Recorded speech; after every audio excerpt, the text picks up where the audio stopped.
Hey, if you're new to my channel, then consider liking and subscribing. It would really mean a lot to me, and honestly, it'd make my day. If you already did, thank you so much. Oh, and by the way, if you like listening to fan fiction, check out my other channel. The link's in the description. Deadly Drinking Pirate by Darren.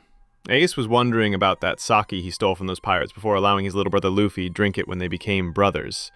And now, Luffy has gained a new ability, one that defies the laws of devil fruits and yet makes him even stronger than before. Watch this drunk-proof pirate become the king of them all. Mature Luffy dual devil fruit Luffy harem. Now that was terribly disturbing. A certain woman with a fedora and a well-grown figure tried to walk on the sand. Disgusted that every grain was stained with human bean juice. Cookie to who can figure out this reference. It was all from that monster geyser that pretty much covered most of the desert and the stuff. It even stank under the hot sun. Let's see if it belongs to Mugiwara, Straw Hat, or the boss. It was Miss Sunday, and apparently, she missed out most of the action. No doubt she was ordered by an embarrassed Shichibuki, royal warlord, to not interfere. To the point that she wasn't allowed to see her partner kill the rookie right now.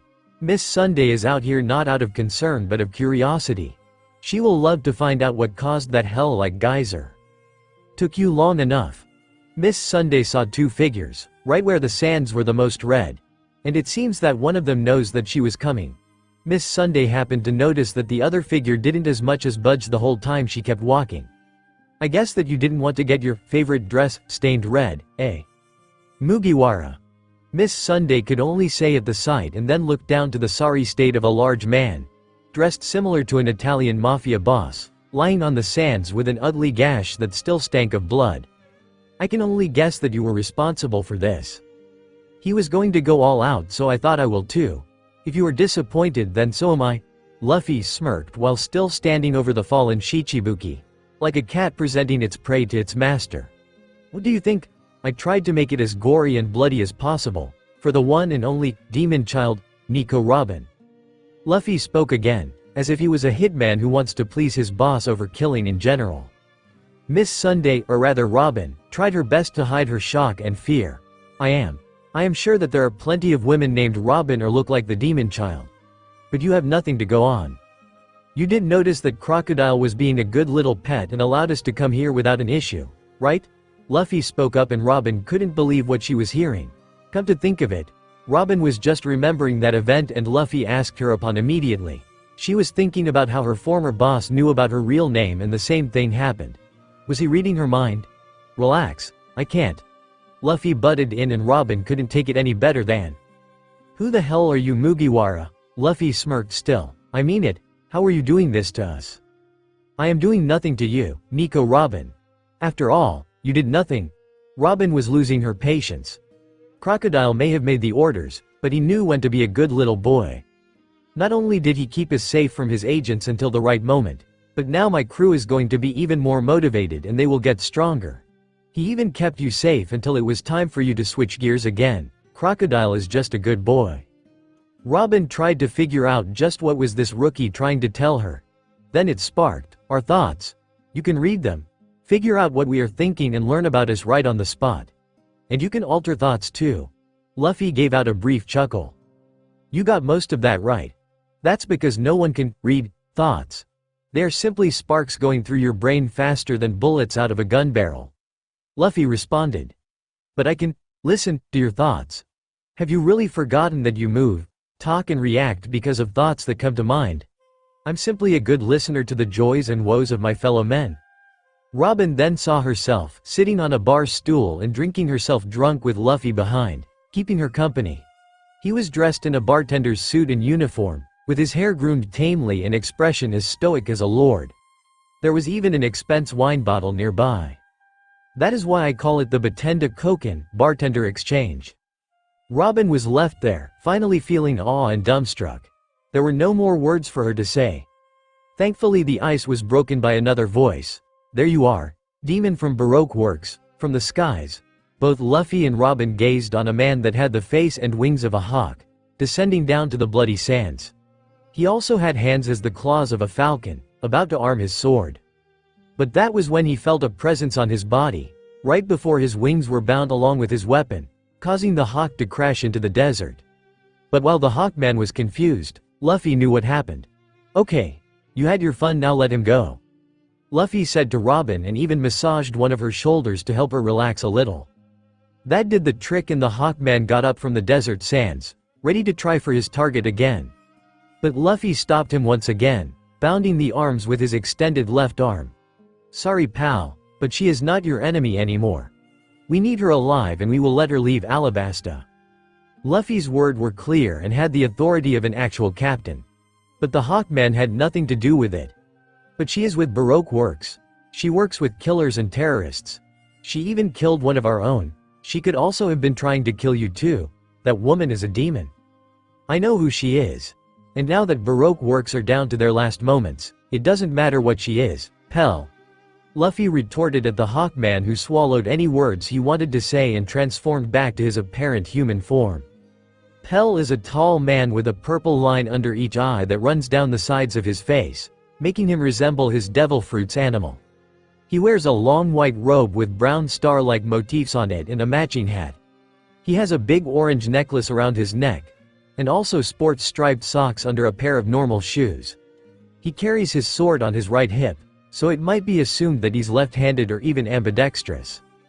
"Pirate, I should be going for your head too, so, let me go," Pell growled, and Luffy realized him for a sheepish chuckle.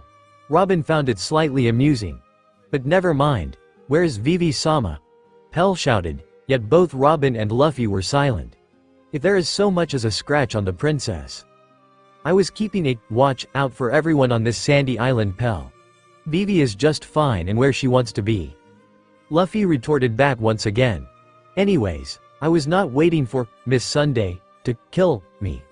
I was waiting for you to come and take the both of us to Alubarna. We also need to bring Crocodile along too." Whatt? Pell was shell-shocked at the idea of it all. Still, the woman in the fedora actually giggled at the sight. "I would never." This only made Robin even more amused, and it seemed to have made Luffy feel the same. Even anyone judged the victorious smirk on his face. "Oh, I know you will. Unless you want this civil war to happen after all, with Vivi right in the middle and unprotected," Luffy responded. "Of course, if you prefer to kill the both of us first, then Vivi will surely perish in her attempts to stop the two halves of Alabasta from going to war. Or you can take the three of us to Alubarna, right now. It's your call." Pell said nothing. What is there to say once a man realizes that he has no way out of a situation like this one? XXXXX miles away. Back in Rainbase, Die Bitch. Suitinga Furiru, Stinger Flail. Nami panted and moved to dodge powerful punches that were making gravel out of the stone houses nearby. Then Nami channeled more Busashoku Haki, armament Haki, to her weapon and struck her attacker hard after blocking one of those punches. How are you so damn strong?" Nami smirked. "Because my boyfriend doesn't do drugs and your doping just makes you look more like a cactus than anything, wrench." The navigator mocking pointed out how her attacker, Miss Doublefinger, had gotten so much strength in her punches. It was due to the technique which had the word doping in its name, the Toge Dopingu, Spike Doping, and I will move if I were you, Nami then said before vanishing in a blur, leaving behind measly a volley of slashes that shredded the house near her and totaled a few more before running out of juice. "Mr. 1. We are trying to kill a bunch of pirates. The boss is not paying us to kill each other," Miss Doublefinger practically yelled at her partner, who was still facing Zoro on the other side of the diced house. "Shut it, you spiked bitch." Mr. 1 was slightly calmer. He still looked irritated and annoyed that he hadn't killed his target yet. "I swear that you pirates are getting me pissed off. You're like cockroaches, do you ever die?" Zoro looked a little more winded down, but he still smirked with his Wado Ichimonji lodged between his teeth. "Not until our captain becomes the king of all pirates. The only man that will lead us to our dreams." Somehow, either astonished or taken aback, Mr. 1 made himself an easy target for Zoro's latest technique. Now, Busashoku. Kuroi Kami no Kata, armament. Black God Cutter. Zoro charged in with the speed of a cheetah and with the sheer force of a charging rhino, with his entire front side covered with Busashoku Haki. With his swords at crosshairs, Zoro had every intention to sever the target up ahead. Anyone could tell that, Even a child would, and especially Mr. 1. Supa Bareku, spar break. The large man readied his arms and made a cross slash at Zoro as well. While most of the force was stopped by Zoro's front defenses, gashes soon appeared on the backside. But Zoro ignored, and finally overpowered his adversity. Damn it! I still couldn't cover my entire body with Busashoku Haki like he can. This must be what he had been saying about how shitty an incomplete defense could be, Zoro thought to himself while keeping an eye on Mr. 1, still falling freely over the road. Mr. 1 finally stopped when he felt something bang into his back, which not only hurt but gave off the feeling of déjà vu. Damn it, Miss Doublefinger. I thought these insects were just pirates. Mr. 1 barely even had a pint of patience left, not even bothering to notice that his partner couldn't respond since she was unconscious. Of course, we are pirates, that was Nami's voice, with the rest of her appearing from the shadows. And Mr. 1 could have sworn that the navigator looked like an actual witch. But we are Mugiwara pirates, never underestimate us. Soon, Zoro joined Nami while looking down on their prey. Just get it over with, I am sick of all this crappy bullshit, Mr. 1 screamed. He just wished he could disappear after so much humiliation. Instead, he lost his voice seeing familiar balls floating around both him and Miss Doublefinger. Finish it. Sure thing, Nami said in a sickening sweet tone, with her weapon gathering raw lighting at one of its tips. Sandabaruto Tenpo, Thunderbolt Tempo. Nami charged in, swiping her cleam attacked forward and past the pair of agents, and an actual lightning bolt surged right through them. Miss Doublefinger screamed through the pain and finally passed out, leaving Mr. 1 still standing but feeling the raw lightning throughout his nerves. Luffy-kun, you were right. I can get used to the feeling of excitement and winning a battle, Nami thought to herself when she saw her target fried to a crisp and felt extra proud to also deal some damage to the large Mr. 1 as well. But her thoughts were over since it was Zoro's turn. Itoryu Ei. Shi Sun, one sword style resheath. Lion Song, Zoro then charged for the pair and suddenly appeared on the other side, sheathing his single blade. And with the sound of the guard meeting the scabbard, both agents spurted out blood from a couple of slashes that seemed to have happened in an instant. Luffy, thank you. I am one step closer to being the swordsman I dreamed of. Then both Zoro and Nami turned to the desert, where their guts are telling to look. Luffy, you are my captain, man. And you will become the king of pirates, with us always following you. Both of them thought together before walking away to regroup and maybe a change of clothes. They both made it double time to get out of the brief blood rain that drenched the two agents, who still laid out on the ground motionless. XXXXX within the Alabasta Desert, Konbo. Daburu Sukai to Rondo Kato. Combo. Double Land and Skycutter. Usopp and Kaya screamed while both of them ran across the desert sands. Then they halted and both of them made a large air blade with their legs, combining into one gigantic attack. It cut through the desert, nothing to it, along with any dunes and ruins that were facing the attack. But the real target was a certain couple of assassins. One dug into the sands like the mole she is, and her partner was so slow that he had to roll away to avoid the attack. Gah! What the hell is this bullshit you and your bitch are pulling here? Only the boss could do this. The mole woman shouted out and the straw hats just allowed their hair to shadow their eyes. Well, are you going to say some bullshit or are you going to die? Shut up, your voice is more annoying than a parrot's. Miss Merry Christmas of Baroque Works feared very little. She showed surprise only when she finally learned who her boss was the whole time she was enlisted as an agent. But right now, the mole woman was frozen with fright. Masatazu. Sakura Hanabira, Master Hoof. Sakura Petal Downward Sprout. Miss Merry Christmas really felt like a mole from the classic game, Whack-A-Mole. And she noticed that the giant fist, that appeared out of nowhere and struck clean on the head, had the feeling of fur on the fingers. If they want to play games, then I will give them something to enjoy, the mole woman thought to herself and found herself digging with her mole claws until she found the other tunnels she made earlier. And her partner was hiding in one of those, much to her chagrin. But before Miss Merry Christmas could complain and conduct a plan for the Straw Hats, the tunnel behind her suddenly gotten hot.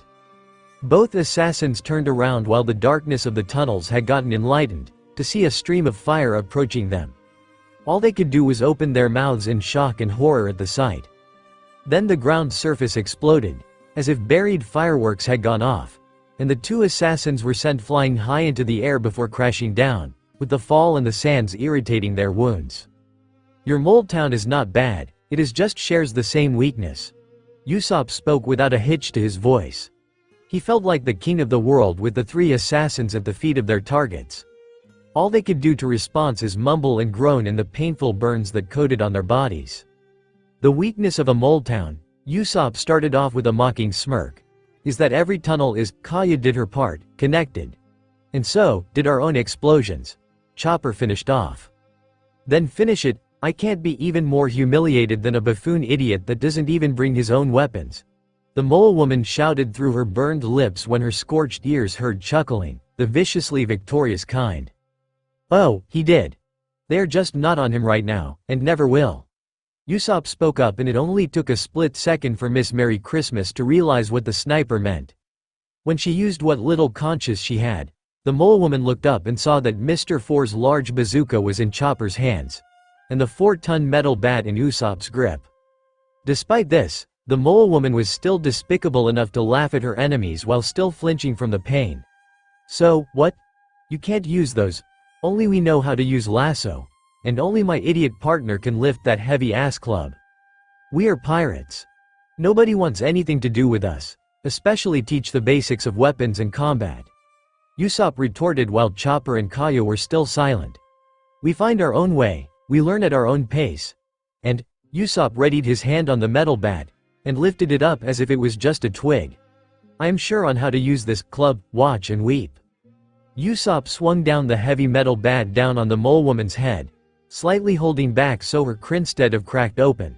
There was still the sickening sound of metal meeting bone at a high force. Such a force so strong that Mr. Fore even felt it, while not conscious himself. For a few seconds, Usopp stared at their bodies and felt their pulse steady but faint, that of a man unconscious. He smiled at their handiwork. Guys, it's done. We've won.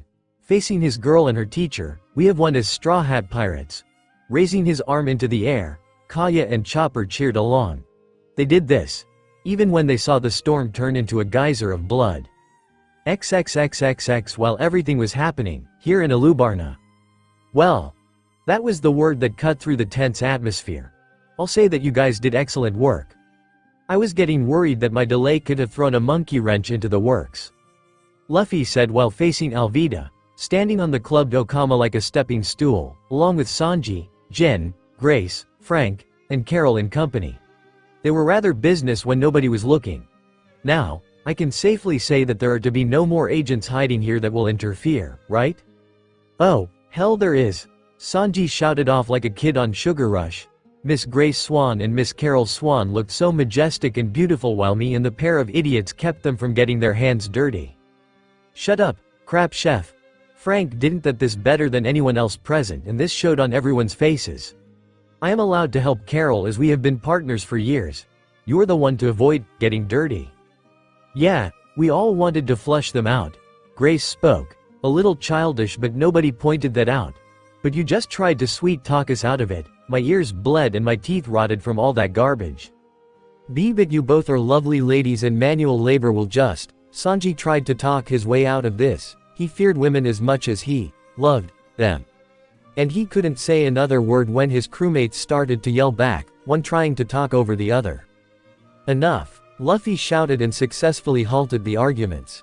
You are going to get more than an earful once this is all over, as it seems that my warnings can't get into that thick skull of yours, Sanji. The blonde laughed nervously in front of a somewhat demonic face that stared him down hard. This was somehow satisfying to see. Now then, where is the place that the rebels and royal army are going to fight? Luffy turned to Vivi who said nothing, just showed a face of concern and pointed her finger towards the center of Alubarna. Please Luffy, I am counting on you. Vivi said with sincerity, that made her look like a goddess among the sands. But while the men tried to turn away, Luffy's expression didn't budge. Of course, Vivi, you are my friend and I like this island. Luffy then turned towards where the civil war was going to escalate. Let's go. I am going to stop a war. End of chapter 26. Luffy, Vivi could only whisper from her position, at a balcony that overlooked the center of the town where the armies have gathered. And already they were glaring and growling. Like a spark to fire. It will only take one wrong word to set them off to each other's throats. Please hurry. Are you going to come clean about you using dansu pada, dance powder? And that your troops had shot our leader? One of the rebels shouted at the royal guards, not one of them saying a word. We already told you that you were mistaken.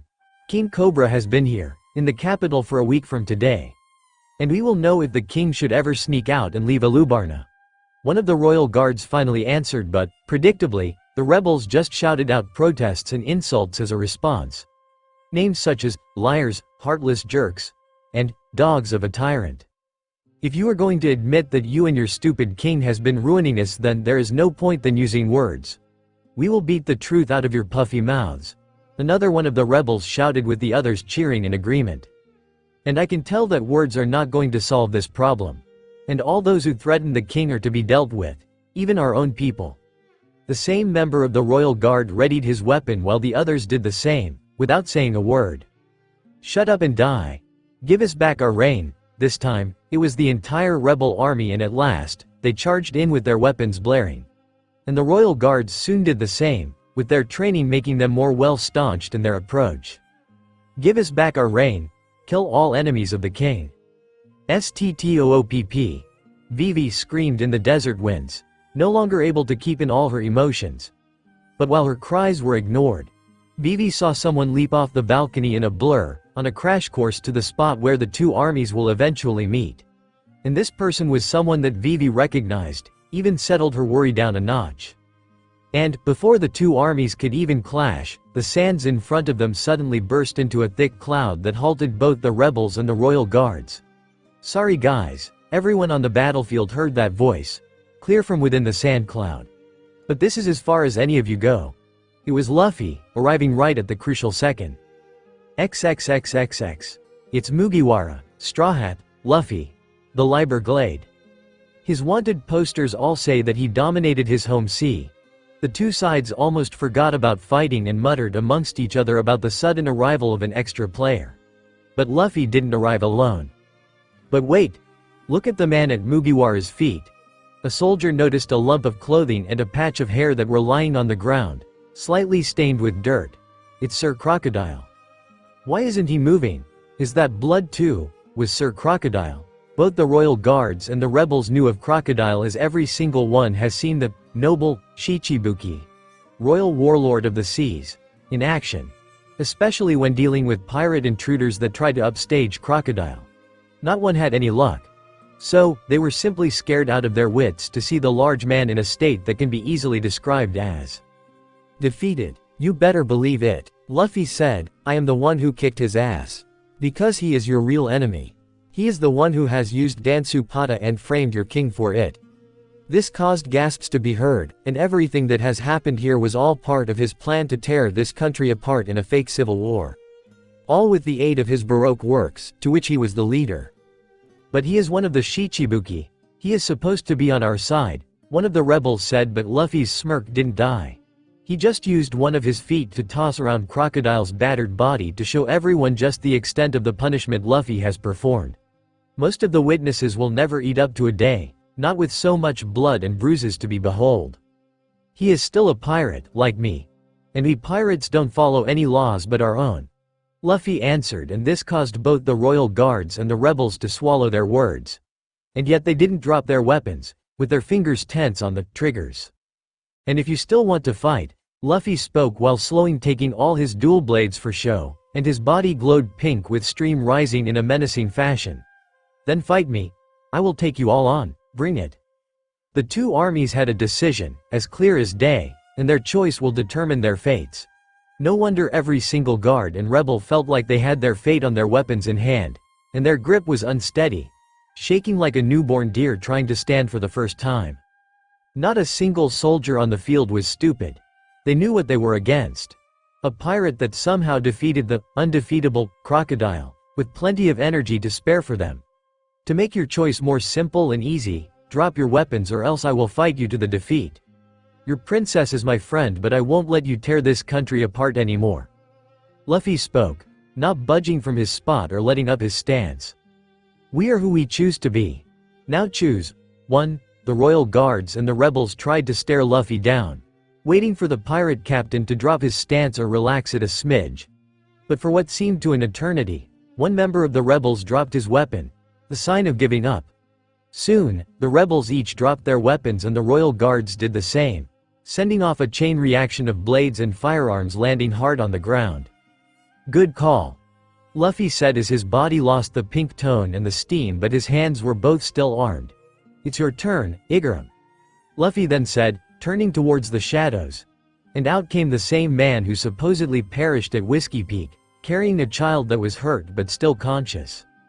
"Hey, it's the kid that the king's forces shot after our leader was," one of the rebels said, and then the child spoke loud and clear. "No, the royal guards and the king were imposters," the boy said, even with his face covered in snot and tears. "I was shot because I saw the king transform into a burrito that danced around. That man was a poser." This caused the crowds to gasp once again. "The kid's right. I saw through it too." Everyone turned again and it was a young man, one that the rebels knew very well. "Koza, our leader." Koza is a young blonde man. He wears purple-tinted glasses and has a scar on his left eye.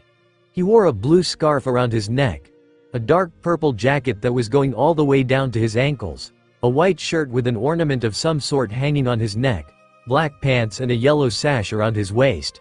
"You're okay?" "Yes, I am okay thanks to a certain pirate." Koza spoke through his own wounds and sent a small glance towards Luffy, who only smirked back. "There is no need to fight anymore. We were all fooled. The Alabasta rebellion is over." The rebel army didn't protest and neither did the royal guards. "Luffy," the silence was cut and the said pirate felt someone crash into him, squeezing at his torso. "Thank you. You saved Alabasta. You stopped the war. You are amazing." It was Vivi and she didn't seem to mind that the entire city of Alubarna is watching her hug a pirate. "Vivi," Luffy said, before doing a one-arm hug in return. "I went through hell for a friend before. And I will do it again for another. Until the end." Vivi didn't say a word, she just nodded and keep up the embrace until. "It's the Marines." Everyone were really shocked to hear that and saw a squadron of Navy soldiers that were following close behind a certain swordswoman. "Are you here for us?" None of the Marines answered. They just kept following Tashigi until they surrounded the still unconscious Shichibuki. Then the swordswoman spoke. "Through our investigations here in Alabasta, we discovered several ships containing Dansupata. All of them belonging to Baroque works," Tashigi proclaimed. Records showed that the deliveries of the illegal substance were never ordered by the royal leader of Baroque works, who now lays at our feet right this moment. This was a major shocker and helped everyone connect the dots. And we have arrested several Baroque works agents and apprehended every other criminal that serves those agents. All of this was a plot to overthrow the royal family, with plans to make Crocodile the next king of Alabasta." Nobody had anything to say and Tashigi turned to Crocodile, still on the ground and not going to awaken any time that day. Now it was time for the biggest announcement. Crocodile, member of the Shichibuki and leader of the criminal organization that Baroque works. With the permission and privileges granted by the world government, I hereby denounce you of your ranks and rights. You are now just another pirate, hunted forever by the Marines, and, as of today, you are charged for numerous examples of organized crime and being the mastermind behind Baroque works and behind a false civil war plot for Alabastra. Crocodile, you are under arrest and sentenced to life in prison." Takagi said all that in one breath, not wanting to look weak in front the entire island population. Then she turned to Luffy. "Mugiwara Luffy. As a marine, my duty is to arrest all pirates on the spot." But everyone was shocked to see Tashigi, along with her squadron of marine soldiers, bowing in front of Luffy. "Thank you and your crew for all the efforts to protect Alabasta and its people from war. We are in your gratitude." While the crowds were muttering, Luffy felt like he was at the top of his game. And, for the sake of being literal, he was. XXXXX later. "I am serious guys. You should have taken care of yourselves first." Luffy mumbled lightly as Chopper was still working on his checkup. Both the little reindeer and Kayu were the doctors and yet they haven't treated their injuries yet. And both of them were stubborn to say that the patients always come first, even if they are the ones to be healed. No use complaining, big brother. I have to know if you tearing yourself apart with all that doping. You did that steam thing for the third time today. Chopper playfully scolded Luffy, and with good reason to worry. Yes, Luffy-kun. Nami joined on the conversation. Weren't you the one who taught the other boys that women are not drawn to reckless daredevils? Luffy made a grin while Nami was sticking her tongue out. Right, Nami-chan. I just thought I will spice things up. Crosey will really curse in his sleep if I still held back on what I can really do while showing him what for. Luffy mumbled again only to have his voice stolen when Nami locked lips. Never mind. Pardon me, honored guests. The Straw Hats turned to see a woman that had an uncanny resemblance to a certain man who tried his act at cosplay and yet helped Luffy in stopping a war. She was Terracotta, Igaram's wife, and took the tendency for wives to mimic their husbands a little further than one can expect. The banquet is prepared. Are any of you hungry? Her answer was the room shook by a massive rumble that can be easily described as a stomach grumble. Only this one was as bad an earthquake. Luffy laughed sheepishly when everyone found out that it was his stomach doing the growing. What can I say? It is made of rubber too. The dinner was uneventful while the food was excellent. Then again, almost everyone had gotten drunk since the wines were actually gifts from Luffy himself. The pirate captain had to create several Aruabata, ale avatars, in order to get everyone to the bathing rooms of the palace. Luffy said that a good soak will work good on getting everyone sober. That was until Sanji happened to ask Cobra, who was in the baths along with the Straw Hats and Igaram too, where the woman's side was. Even though Igaram protested, Cobra pointed the way. It was there that most of the men watched over as Vivi enjoyed the company of the Straw Hat girls. Then Nami sensed that they had an audience, with her boyfriend around feeling a bit reluctant. She grinned and pasted a whisper to Alvida, Kaya, Grace and Carol while Vivi and Najiko were wondering what those girls had in mind. But they found out when those girls stood up in front of the peeping toms, and took off their towels. This sent most of the men flying back with a mind-blown nosebleed while Chopper and Yokogawa were just confused on the girls' actions. They were technically still animals, so they couldn't understand why the human males reacted in such a disgusting manner. But while the animals didn't mind. What the hell do you think you're doing? Vivi and Nojiko felt like wanting to die of embarrassment to see such a shameless act. The girls just turned and stuck their tongues out in childish defiance. And both of those embarrassed women saw that Luffy was still resting on the railing, with a thumbs up for the show. This somehow made the women feel a little assured that their captain had some self-control. Then the atmosphere was broken when everyone heard the faint but clear sound of bat wings. True to be told, a bat fluttered into the bath area while holding some kind of envelope. And, as everyone remained still in anticipation and confusion, the bat found its way to Luffy's hands and gave the light package. Then the bat bowed politely and exited in a similar fashion to its entrance. It made no sense to most of them until it was noted that both Luffy and King Cobra were a little pale once they saw the bat. Speaking of whom, Luffy walked over to Cobra with an expression that said, "You know what this means as well as I," and the king nodded, watching as Luffy nervously opened the envelope. Predictably, there was a letter inside, but Luffy and Cobra didn't look any better. Once they read the letter, both Luffy and Cobra looked back at each other and begun to whisper. The Straw Hats and company tried to listen in but only got one part clear. I thought that this will happen much later. Later that evening, the Straw Hats were in the guest rooms. The girls were given a separate room from the boys, but all of them didn't feel like breathing while Luffy stared at the letter. His face was covered in sweat. His eyes were widened almost to the point of falling out, and his face was still pale, like he was watching a terrible nightmare. Then the door opened and one of the royal staff brought in a familiar snail that had a phone receiver built into the shell. It was a Den Den Mushi, transponder snail, and the staff member said nothing to anyone, just walked over to Luffy and placed the Den Den Mushi in front of the nerve-wrecked captain. The staff member didn't even raise an eyebrow to Luffy's behavior. As soon as the staff member left the room, the ladies flooded in. "You asked for us to come here, Captain?" Alvida tried to be as gentle and considerate as possible, considering she, like the rest of Luffy's friends, thought that the pirate captain feared nothing. Thankfully, Luffy looked like the company of his friends had lightened his mood a bit. "Guys," Luffy then said, out of the blue, "you all wanted to know how I am so familiar with the Grand Line. You had a ton of hints and I had fun watching you trying to piece the clues together. The Straw Hats didn't know to be either blushing or twitching to their captain's words. But now the wait is over. I am going to contact one of my teachers. His is one of the Yonko, 4 emperors. Akagami, red hair. Shanks. aka Gami, red hair, Shanks. The entire palace shook at the sheer volume. Luffy wasn't amused.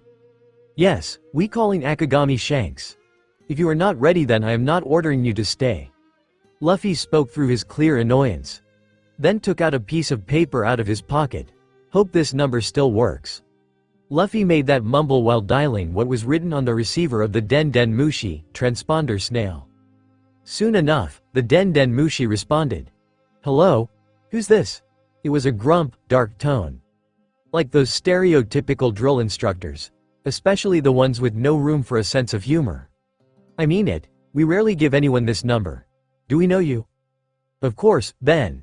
I thought that it was too long since the last time we talked. Luffy said fondly. To remember it the best, it was a lecture on astrology. The Ursa Major, the Great Bear, right?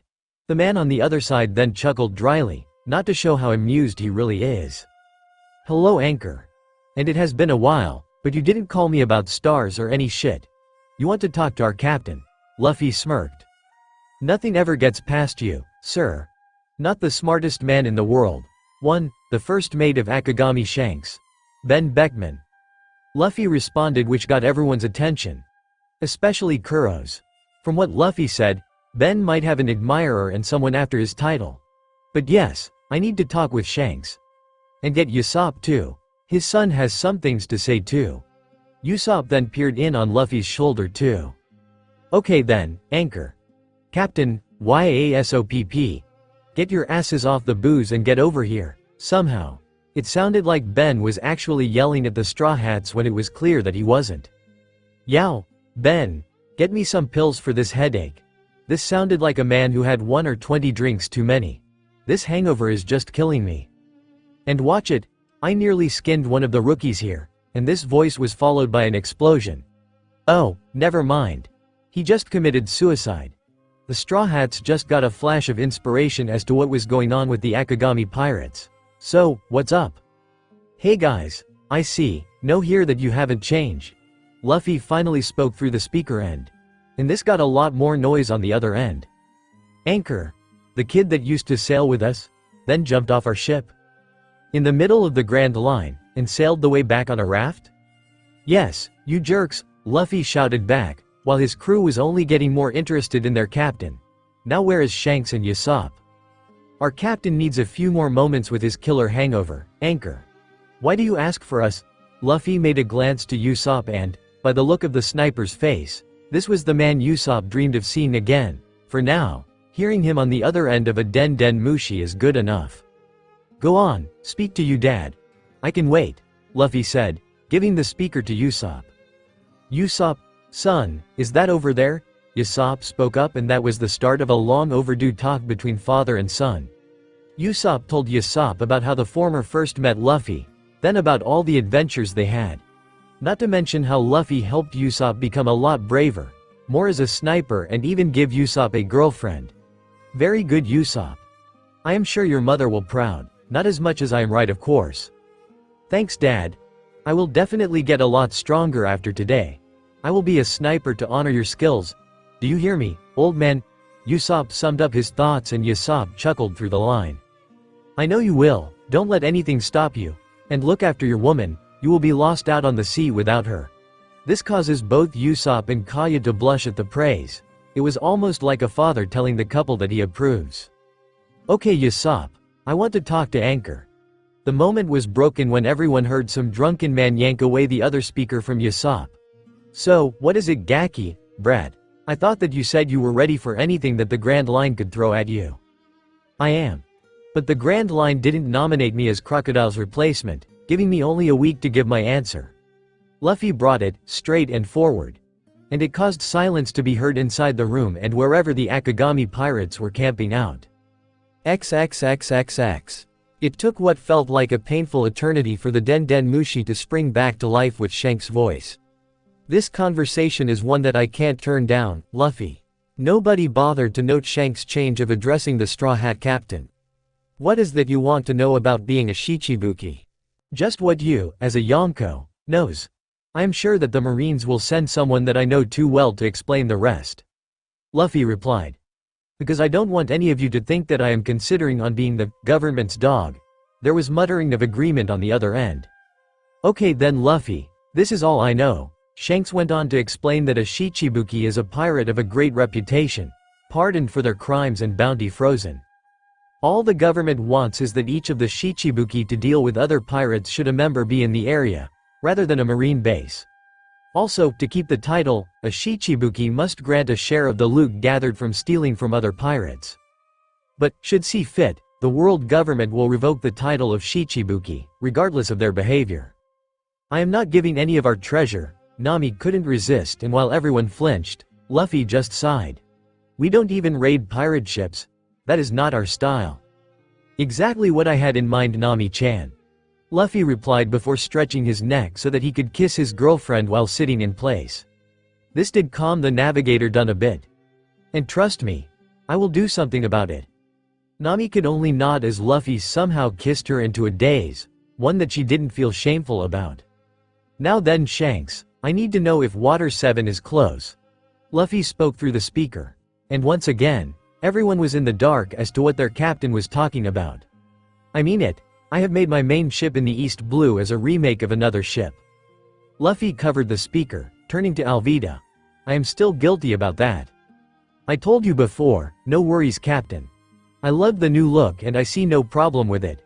Alvida tried to calm everyone down. It seemed that most of them, Sanji especially, were not happy about Luffy stealing a ship when he said that he built the King's Gourd himself. Sorry Alvida, but I do. Luffy replied and turned back to the Den Den Mushi. Shanks, my ship was built with supplies back in the East Blue. It won't survive one moment in the New World.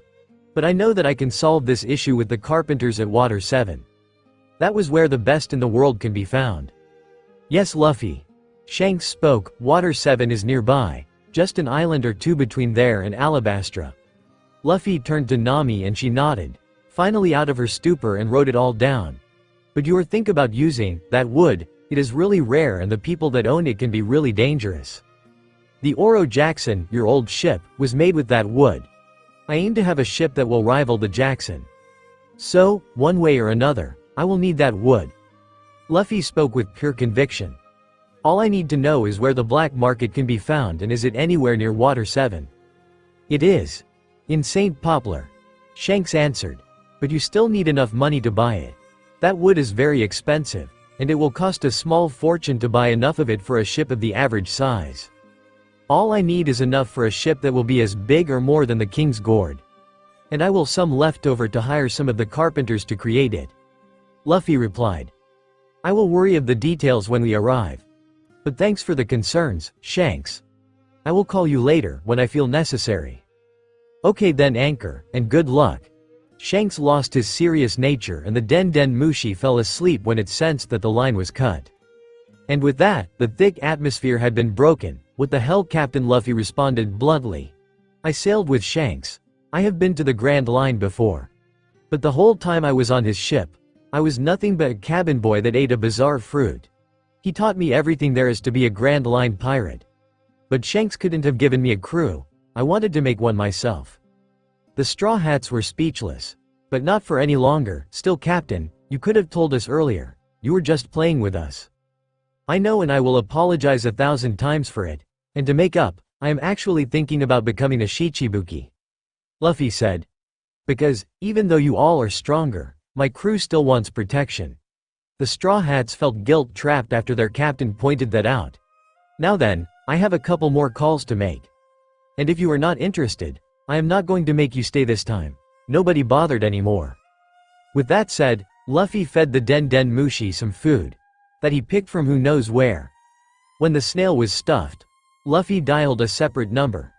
And this time, Luffy spoke first. Hello, Edward Newgate. Luffy said to the man on the other side, or do you like the name, Shirahige, Whitebeard? XXXXX, Gura Gura Gura. Hello you little boy. Have you finally decided to join my sons? This man sounded truly of an advanced age, yet with the authority of a king and the experience of a war veteran. This reminded a few of the Straw Hats of a certain old man that tried to stop them back in Logatown. Guess which, because he will appear in the next chapter.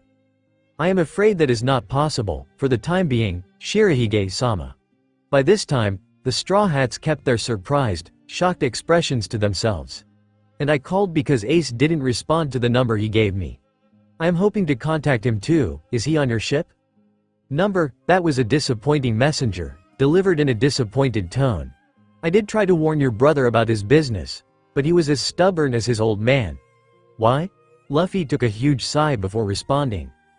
Because I could give Ace some more time to listen, if I decide to do what he refused to do. Become a Shichibuki to replace Crocodile.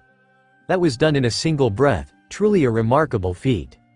If you think that he still has plans for Ace in order to get the title, like you kept pestering me about, then you have my blessings to do what you want for your thick-headed brother. The old man answered, a lot like a parent thinking about letting his child finally leave the nest. Shirahige-sama, if you wanted a thick-headed Ace, you will wish that my brother never learned manners. He was a real jerk, a rude emo. Ace practically spat on my foot for a first impression. Luffy let out an amused chuckle, the complete opposite from how he was so serious about all this. Gura gura gura. Okay then brat. I will let him know, I can want to see the reaction on that boy's face. Shirahige responded with equal cheeriness. Then his tone dropped back down. Also, if you think that being a Shichibuki is going to make you the Pirate King, then I will have to beat the truth into that hard head of yours, got it? Luffy suddenly turned pale again, like when he first got the letter from the messenger bat. The Straw Hats were really over their heads. Luffy looked at Crocodile and Shanks like they were good buddies, but he actually feared this Shirahige? Why yes, Shirahige-sama, thank you. Luffy then promptly put away the speaker and released a huge breath of relief. Just how does that old man do that? Luffy muttered to himself, and to think Shanks is just as scary, that he hoped nobody heard. But instead, that clinked it all in place. Now most of the entire crew figured out just who Luffy was talking to. You're chatting with the Shirohige of the Yonko. You guys need extra practice. The new world makes no room for those who are that slow. Luffy got most of the crew to glare at him. But it was justifiable, so they let him off the hook that time. And you will just die of a heart attack if I told you everything there is to know about me. That's all I am going to say at this point, sounds good? There was a strong silence in the room, once again. Like a terrible running gag, this time the silence was almost suffocating. Everyone didn't have words to say, but Luffy could check up on their thoughts. Thoughts on how much respect they had for him. Gaining connections to powerful people that most could only dream of. There were also the thoughts about how amazing it was to just listen to the voices of two of the Yonko. It was the same taste, but one nevertheless of the power belonging to two of the strongest pirates in the world. Then came the ringing of the Den Den Mushi, which almost scared everyone out of their skin. They are calling back already? Damn them and their swift responses, for once in my life. Luffy muttered as he picked up the speaker. Hello? Hello Mugiwara. This time, the voice from the other end sounded like that of a high official. A lot of authority, a demand for respect and ready to talk important business. You said in your response letters, sent to the Marines, that you wanted to speak with us about your new position. Then the whole world started to crash once the man on the receiver end spoke, to discuss with us, the Gorosei, 5 great elders, about you becoming the one to replace Crocodile as a Shichibuki. This time, nobody spoke. Shanks and Shirahige, Whitebeard, will give them heart attacks. This time, Luffy is practically talking to the rulers of the whole world. Yes, I do. Luffy muttered those few words that broke the ice. I made up my decision, but it will not come free. I have a handful of conditions that I wish to be met if I were to replace Crocodile. Luffy said in practically one breath, and silence soon followed afterwards. We're listening, Mugiwara. The man on the other side finally answered, not wanting to sound more obedient to a pirate than he already did. One will wonder if they know that the entire Straw Hats were also listening in. But Luffy will never go far as to point that out to the Gorosei. First, as a Shichibuki, I want not only protection to my crew but to my territory. Luffy spoke, before entering the Grand Line. I have been marking several islands in the East Blue and I did the same here in Alabastra. You want me to deal with other pirates, which is just dandy. But if Marines will try to harm anyone in my territory, I will retaliate. Acceptable? There was another long silence, waiting for the response on the other end. Very well. Anything else? The Straw Hats really feel like they were all on a thin wire and just dodged a bullet that would have caused them to fall. Plenty. Luffy answered. Second, you demand half of the loot that he obtained from other pirate ships. And I find them acceptable. Luffy brought and everyone turned to Nami, who suddenly looked like she was going to boil over. But while we will do that in the event we raid pirate ships, we are more like treasure hunters. And any treasure we find, we keep. We alone decide on how to use any gold, jewels or treasure discovered. Trust me, we are not career thieves, we rather uncover our funds. As long as you act according to our standards, then you are free to use your money as you wish. The other man answered. Anything else? Third, as a Shichibuki, I am expected to obey your summons should there will be a conflict and you need me on the battlefield. While I am fine with that, see to it that will be the only reason to summon me. Luffy listed off another one. Not waiting for an immediate answer, he went on. If you try to ask that I stop my journey for any other reason than to fight your wars, I will never answer. Only during times of war, acceptable? Acceptable, Mugiwara. Go on. The Straw Hats couldn't tell if the voice was either too patient for one's own good or just pretending to be patient. Thankfully, the suspense won't last any longer when Luffy took in a deep breath before speaking one more time. Finally, I suggest that you find other candidates for the Shichibuki. After all, I am not going to be one your dogs for long. That broke the ice and everyone almost thought that their captain signed their death warrants. Nobody, Marines or even pirates, will speak so vulgar of the Gorosei. And on that note, never accept those who have backstabbed their fellow sailors in the back. Like a certain Marshal D. Teach. Luffy spoke that name with some much venom. You think that it was leaking out of his mouth. He doesn't care about balance in your system. He wants you to go to war with his former captain, Shirahige. We are aware of such a man, a pirate that sailed underneath Shirahige for a total of 2 decades. Mugiwara. He is a veteran pirate and might be a good candidate for your place as a Shichibuki. The voice answered, without a clear acceptance nor a denial. And should we decide to replace you with Teach, what will you do? Luffy was silent, with a frown that seemed to make the air as heavy as lead. If you do, then I will go after Teach myself, and dispose of him. Once more, the atmosphere was engulfed in a painful silence, hopefully for the last time. Very well, Mugiwara, as long as you follow our standards, then we will remember your conditions. Don't get too comfortable, we will be searching. The member of the Gorosei spoke before the Den Den Mushi fell asleep, proving that the connection has been cut. Luffy was left with this as his answer and an entire crew that he will have to answer to, for the endless questions and comments that are sure to go off like fireworks. XXXXX. Meanwhile, what kind of bullshit is this?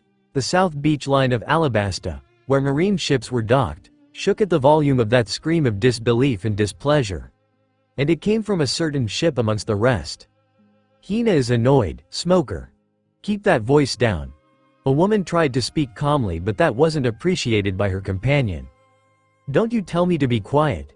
They have gone too far. Smoker was like a rabid beast, on a sugar rush. And you should be angry too. Hina. Now we can never go after Mugiwara. He is now one of the government dogs. Hina is a tall and slim woman with straight, waist-length pink hair that she wears in a middle part. She has dark brown eyes and wears red lipstick. Hina wore a burgundy-purple 2-piece suit over a white blouse, as well as dark brown shoes and a pair of dark gloves. Yes, Hina is not happy, but Hina is not acting a baby throwing a temper tantrum. Smoker turned and it was clear that his fellow Marine was spot on. So the Marine captain took out his dual cigars and took into a deep breath of clean air rather than smoke. Fine. But I still can't believe that the world government will make Mugiwara the one to replace that crocodile. And they want to promote me for all this crap. Before Hina could make a comment, I never sign up for this bullshit. I should quit, right now.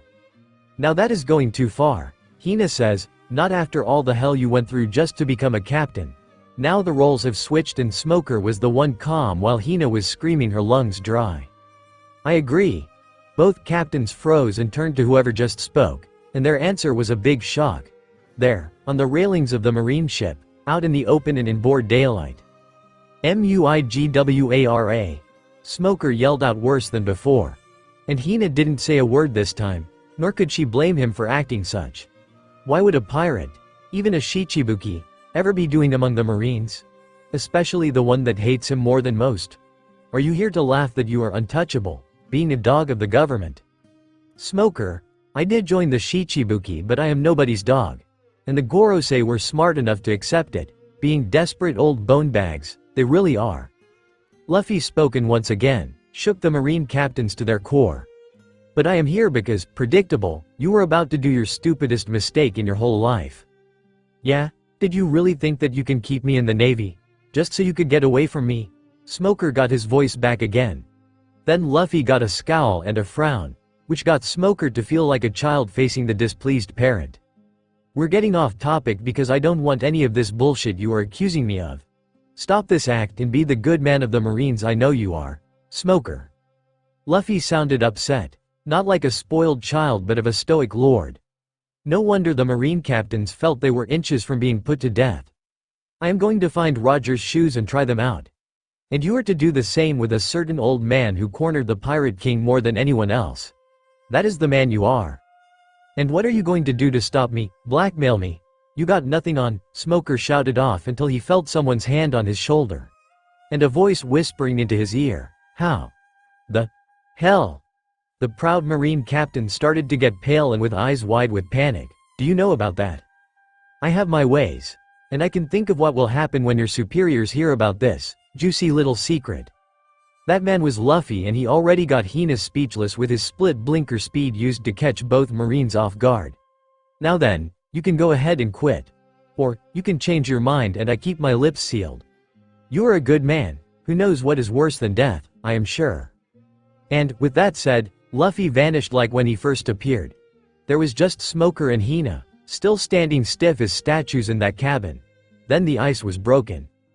Hina, I am going to get ready for a serious phone call about my promotion, Smoker said with a calm sigh, but tell the crew that I am stuck with them for a while longer.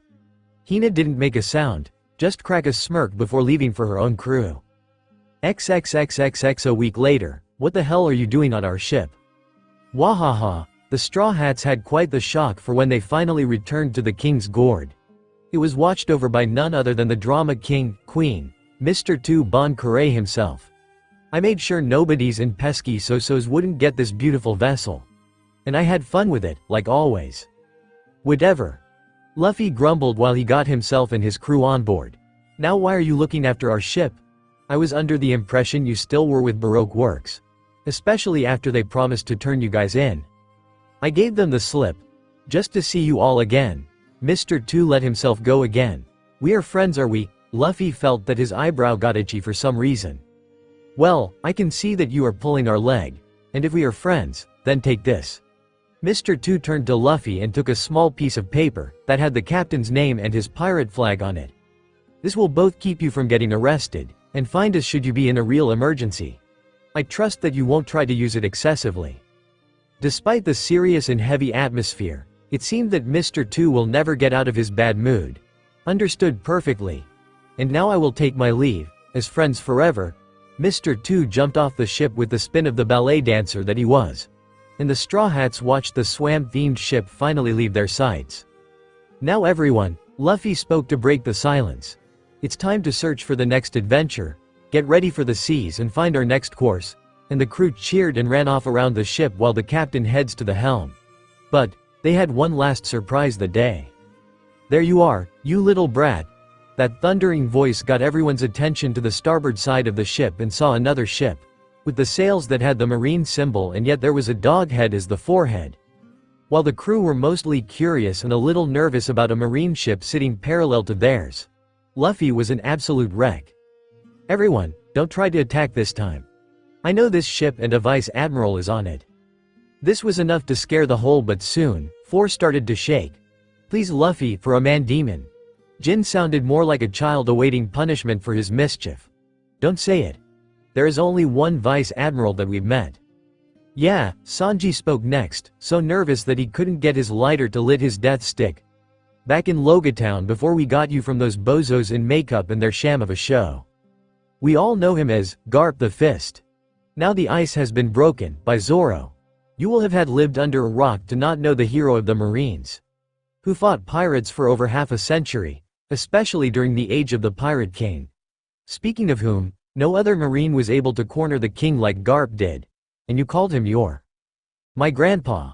Luffy actually whimpered out. This was something that scared his crew, varying from person to person. They truly thought that Luffy was fearless and powerful to take on anything in the world's strongest ocean. Of course, the crew soon joined their captain's fright when a certain large old man jumped from off the marine ship and onto the king's gourd, both ships sinking and shaking terribly in the process. Once that was over, everyone looked up to see the gorilla of a man that was, without a doubt, to be Vice Admiral Garp. Meanwhile, Luffy just stared at his grandfather in the face, waiting for whatever this old man was going to do. Suddenly getting a smile and pull Luffy into a killer hug was not on the list. I should kill you for still being a pirate, but I am too proud of you for what you did for one of our allies. You even got close to your old man by becoming a Shichibuki, 7 Royal Warlord. You are definitely my little grandson. Garp shouted this, brawling all the way and really freaking out his little audience. Whatever, Gramps.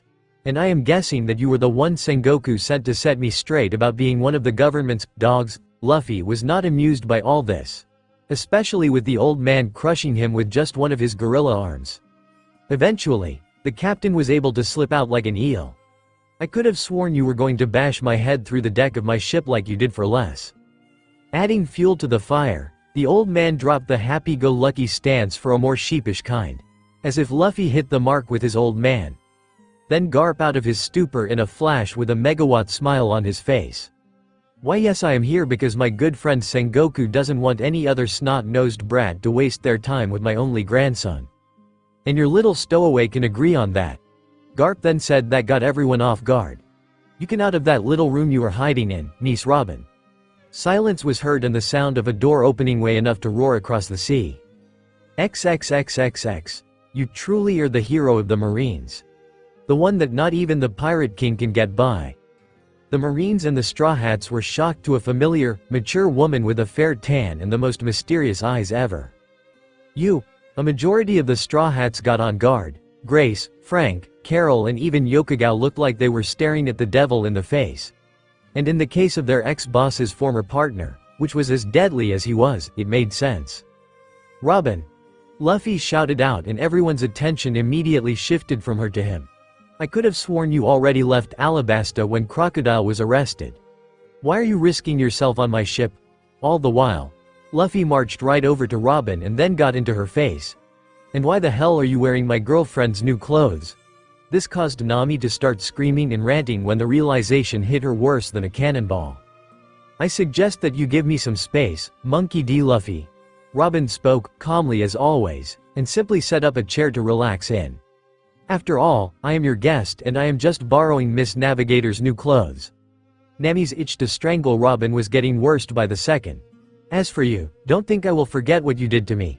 This, of course, set Sanji off with the wrong idea and grabbed Luffy's collar. But Luffy just pressed his hand on his cook's face, shoving Sanji to hit the mast. I don't recall ever violating you in any way after how you went with me to stop Crocodile. Luffy spoke with a tone that no tolerance for nonsense. Was it the part when I said that you won't find what you want more than the whole world?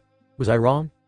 No, Robin said, comfy on the chair she borrowed, yet that is just it. That's your crime towards me. The only sounds to be here were the restless waves of the sea they all were sailing on. Anyways, Garp tried to break the ice. I still have to make clear that you are aware of your duties as one of the Shichibuki, 7 Royal Warlord. This was an awkward way to end an awkward atmosphere, so the Marines and pirates just tried to gather their bearings. Garp cleared his throat and spoke, all in a single breath. 1. A Shichibuki is free to sail outside the pursuit of any local or else nearby Marines. 2. A Shichibuki is to exterminate non-Shichibuki pirate crews, either on their own accord or at the orders of the world government. 3rd, any loot stolen from non-Shichibuki pirates will be divided into thirds, with a single portion collected by government officials. This time, Nami tried to keep herself from blowing off steam at the idea of sharing money with the world government, especially after Kokoyashi village. Fourth, a Shichibuki must obey the summons of the world government to any clear conflict with pirates in the future. And finally, a Shichibuki's title is a privilege instead of a right. The world government has the power to remove a Shichibuki should they see it fit due to the Shichibuki's behavior or the current circumstances. Thank you, Gramps. I believe that we all have it all jogged down. Luffy responded and the whole crew agreed in their own fashion. And if that's all you have, then can you stay a little longer for? Luffy halted in his speech and stretched his arm to pull Nami into a rough embrace, that which she settled in without a hitch. And the old man got the big picture. Garp begun brawling and crying again, this time about his grandson getting a mate. Maybe make the old man a great-grandfather before Garp retires. Later, be a good little brat, my grandson, don't do anything bad or I will have to swim over and give you what for. By this point, everyone was convinced that this was Garp's way of saying that he will miss his grandson. XXXXX soon enough, the dog-faced marine vessel was out of sight and the crew could release the breath they were holding in.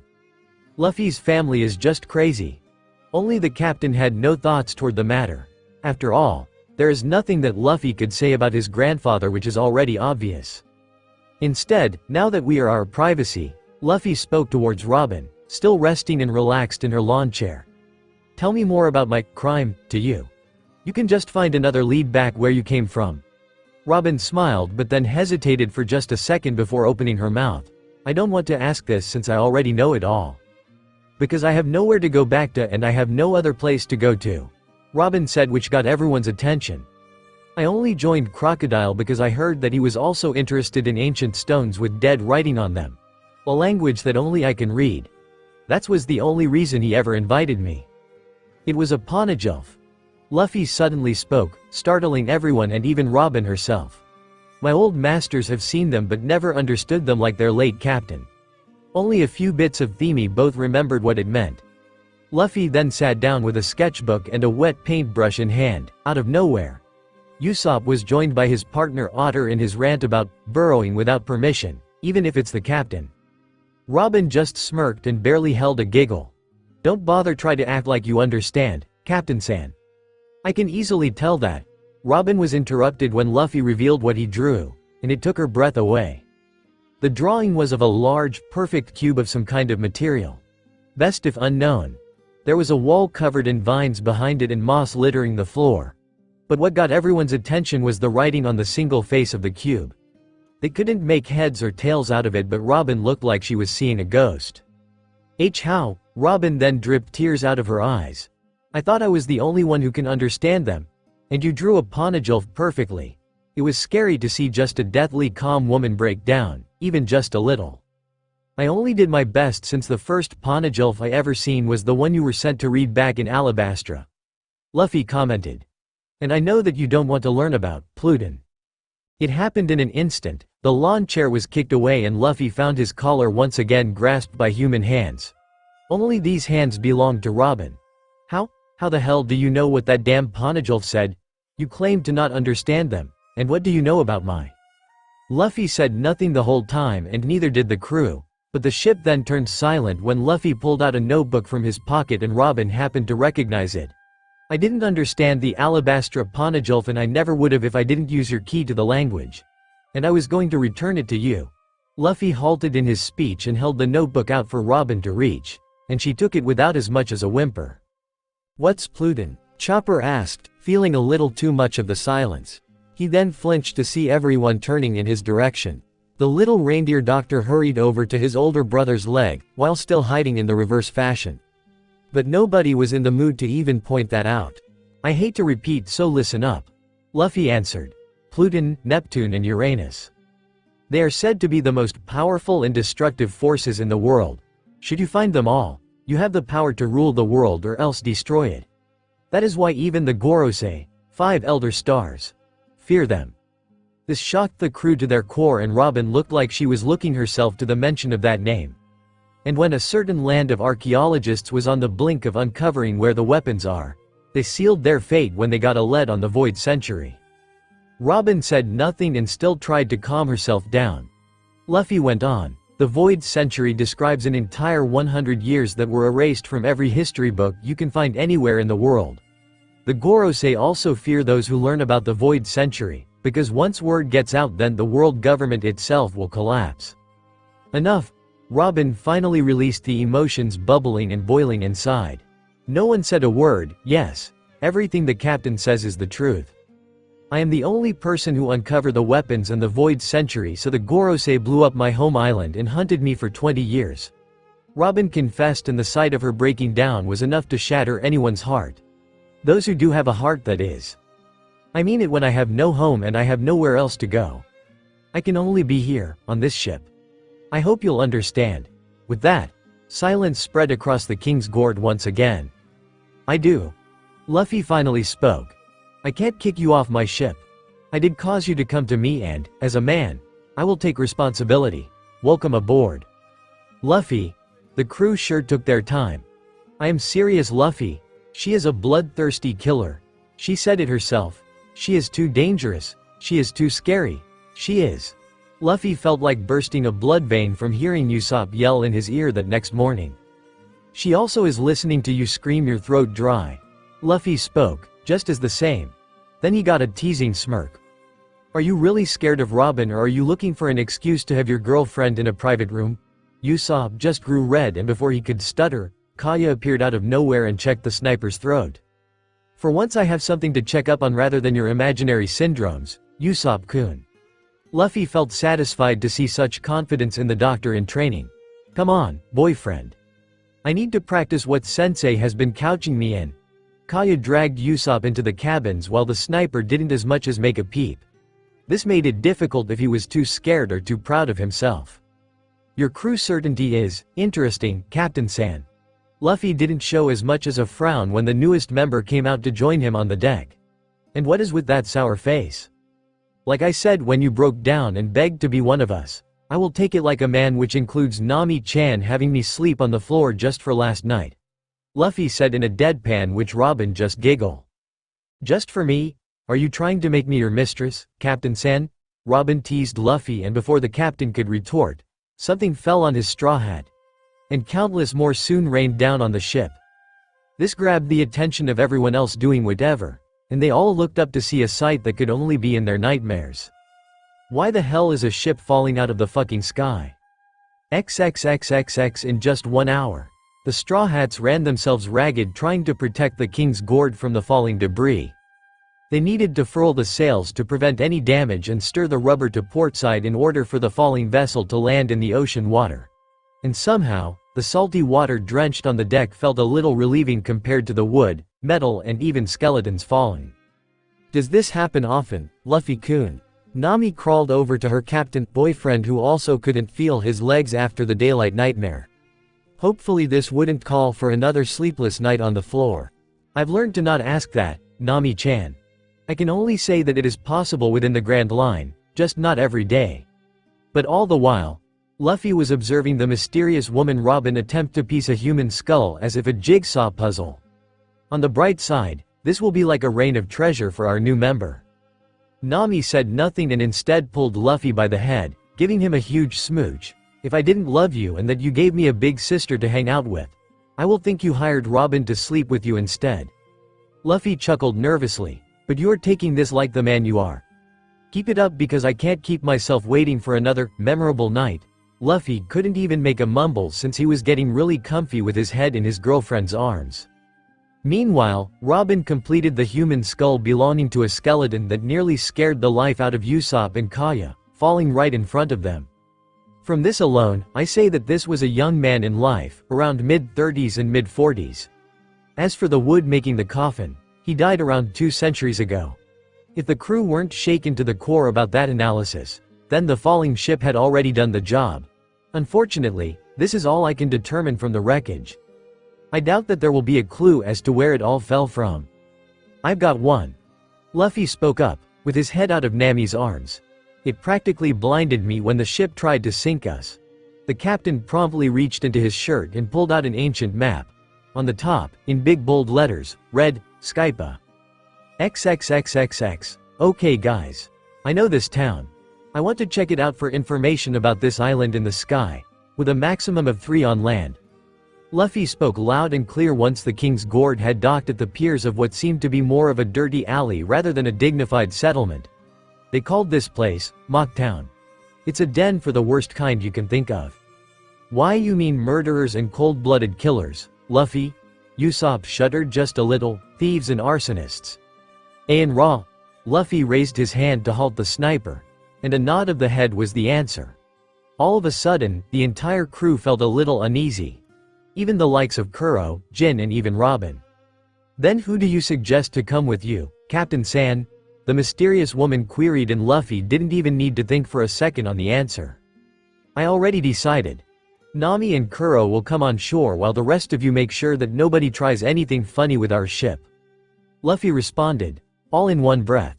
As for the response, Nami had nothing to say, which won't speak of doubt for her boyfriend's decision, and Kuro felt a little cramped, staying in the shadows the whole time while in the Grand Line.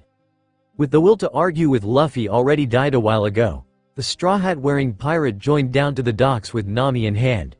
Kuro was more than able to make the jump himself. And so, they made their way through the town, and so far, they found not any helpful info but insults and a couple of bizarre people. Both of these really rubbed Luffy the wrong way, for reasons he wasn't talking. The first was the supposed champion of Mock Town, beating every person he spots and standing on rooftops like he's actually owned the town. He was called Jesus Burgess, an unusually big, tall, broad-chested, broad-shouldered, tan-skinned, muscular man, with a broad upper body and a thin lower body in comparison. He has curly violet hair reaching down to his shoulders and always wears a dark brown mask with orange decorations on it, which covers the upper part of his face but reveals his eyes and his nose. He appears to be based on luchador wrestlers based on his name and the face mask of Mexican origin. He wore a sleeveless black shirt and a pair of white pants with ruffles coming from the base then reaching up to his knees. He also wears black bands tied around both elbows. He was also wearing the champion-style belts that was worn by wrestlers to show off. Still, it was a good chance that it was a fake, there for decoration. And then there was the sickest person any of them ever met, literally. He was called Dr. Q. And he made one bad first impression by being terribly sick that he couldn't walk. He thanked the Straw Hats by offering an apple from his basket, which most were no different than bombs. Thankfully, Luffy's streak of simply good luck allowed him to choose and eat a dud. Doc Q is a very large man and is always seen traveling on the back of his horse Stronger, who is, similarly, an unusually large horse. His nose is slightly longer than normal. His face appears always unshaven, and there are straight purple tattoos coming from his hairline to the corners of his eyes. He has long and curly gray hair, and constantly has a pallid look about him, acting as though he is on the verge of death. He is seen wearing a black fur coat, a wide-brimmed, black beaten hat, and what appears to be a dark white hangman's noose around his neck. He would appear to wear a green turtleneck, and from under his coat sprouts what looks to be a brown robe, under which his hairy legs are visible. He has black, large buckled shoes. On his back he carries a long, cylindrical bag, in which he keeps his scythe. Nami and Kuro were glad to be away from those two, but Luffy a haunting hunch that this will not be the last, just the first. But by now, the trio were getting a little tired of all the dead ends and the bars filled with laughter. They decided to get a drink in a tavern this time around. And they were able to find one where the customers and staff were truly minding their own business and the food wasn't bad. I don't know anything about an island in the sky, but there's in the boonies just outside Mock Town. He was known by his ancestor who also claimed there was an island in the sky. Thankfully, this bartender was far more helpful than all the others and didn't try to laugh at the idea of Skypa. Then Luffy saw someone also sitting at the bar, which made his chest hair twitch and itch. Nami, stay close. Kuro, stay on edge. Luffy spoke quietly and his companions responded just as silent while their captain faced the object of his ire. It was an extremely tall man with a massive build, as his body is round with relatively thin limbs. He has a big mouth with several broken or missing teeth, a pronounced crooked nose and a very large and hairy chest and torso. Long, thick, woolly black hair falls down the back of his neck, underneath a black bandana, and a small scruffy black beard grows around his jawline. He is also tall, practically twice Luffy's height. Luffy moved from his seat and drink to sit next to this man. Is the food not good? You seem to be in a bad mood, teach. The large man didn't budge from his seat. Only his eyes moved to gaze on Luffy with the look of suppressed anger and resentment. Yes, I know you. And I know what you intend to do despite me getting the throne first. And if I find out what you've done to your former commander, I will hunt you like a wild animal. I can guarantee that you won't hide for long. The large started to shake, as if the cauldron bubbling inside his dirty raw hide was starting to boil. All it took was a jab strong enough of the whistling tea kettle to burst. Bartender, I will take all your pies to go and make it snappy. The large man dumped a sack that was filled with gold coins on the counter so hard that cracks appeared, which prompted the bartender to rush into his kitchen. It only took a few seconds for a large bag of boxed pies to be carried out by the bartender. The large man just grabbed the handle and stomped out of the tavern. When Luffy returned to his original seat, Nami was especially worried for the scowl on her boyfriend's face. She was able to get Luffy to loosen up with a rub of his leg and clutching his respective hand. Luffy-kun, who is that man who? He is very dangerous despite what he may seem to be, guys. Don't be fooled to think that he is just a dirty fatso who hadn't showered in weeks. He is powerful enough to become the next Shichibuki, warlord. If I refused the invitation. It was frightening to hear Luffy speak so little and yet so much about that man who stormed off with all the pies in the tavern. Instead, I refused to let him replace Crocodile. He is more interested in the privileges that the title grants him, which includes a certain prison filled with potential future crewmates. This silenced his companions. They both knew what Luffy was talking about. Still, the day had trouble just waiting to pop out, or in this case, the doors being opened roughly and rather loudly. When the drinking patrons looked around, they all had faces like the devil himself has arrived, and with a sizable company at that. If you all are good pieces of trash that you are, you will stay where you are and tell us where is the bastard that our boss wants. One of the lackeys shouted out to the patrons and nobody said a word. We mean it, don't mess with us, not when our captain is here, Bellamy the hyena. Now the drinking customers were really looking scared, and this time, Luffy finally decided to see what was the fire all about. Bellamy is a tall man with tan skin and short, unkempt blonde hair. He wore white pants, a green sash with markings, and a pink sleeveless shirt with a navy blue pirate captain's coat over it. He has a scar above his right eye and tattoos of eye-like designs on his arms. He has a recognizable grin and seems to stick out his tongue in a taunting manner. I heard that Crocodile was kicked off his comfy throne and someone already started to stink it with their cockiness. So where is he? Bellamy spoke in a tone spoke true about his savage-looking face that resembled a hyena. Where is Straw Hat Luffy? XXXXX. No one spoke a word, but once they heard the faint sound of paper rustling, they saw the man of the hour looking through a collection of what seemed to be wanted posters. Hell knows where he got them. Bellamy, the big-time rookie, with a bounty of 55 million berries, and a much better-looking mug here than there. Bellamy wasn't stupid, he knew that he found the one he was after, and in just a couple of sentences, he was both complimented and insulted by the very same man. Wish I can say the same damn thing about you. You're the one who replaced Crocodile, don't make me laugh. Good, I am terrible at jokes and puns. Luffy retorted. And what should a person capable of defeating a Shichibuki look like? Oh, that's right, you don't know and don't care. Bellamy was at least adequate at hiding his irritation. I know a Shichibuki and you are nothing at his level. I guess that you must have somehow forged that newspaper with you face as the new Shichibuki. Bellamy sneered at Luffy, silently wondering why he wasn't getting anywhere. You look so pathetic that I can just take you title by taking your head. Bellamy laughed while he reared a lazy punch, aimed at Luffy's face. And maybe your girlfriend too, ha ha. Bellamy's arms suddenly turned into a giant coil and sprung out like a released spring. All the while the entire gang was laughing along with their captain. Until the sound of bones breaking was heard, but was followed by the hollering of a certain, big-time rookie. The sight was a sad one. The hyena himself was on the floor, kneeling in pain as he tried to nurse his badly bruised fist. One that was ugly looking with contorted fingers. Then Bellamy heard footsteps heading his way, but with each one, came loud thuds. The kind bodies make when they fall like flies. But the arrogant rookie couldn't ignore the pain in his hand to see what was going on until a blackened hand grasped his own face. I may be a pirate. I may be smaller than you. I may even be a snot-nosed brat.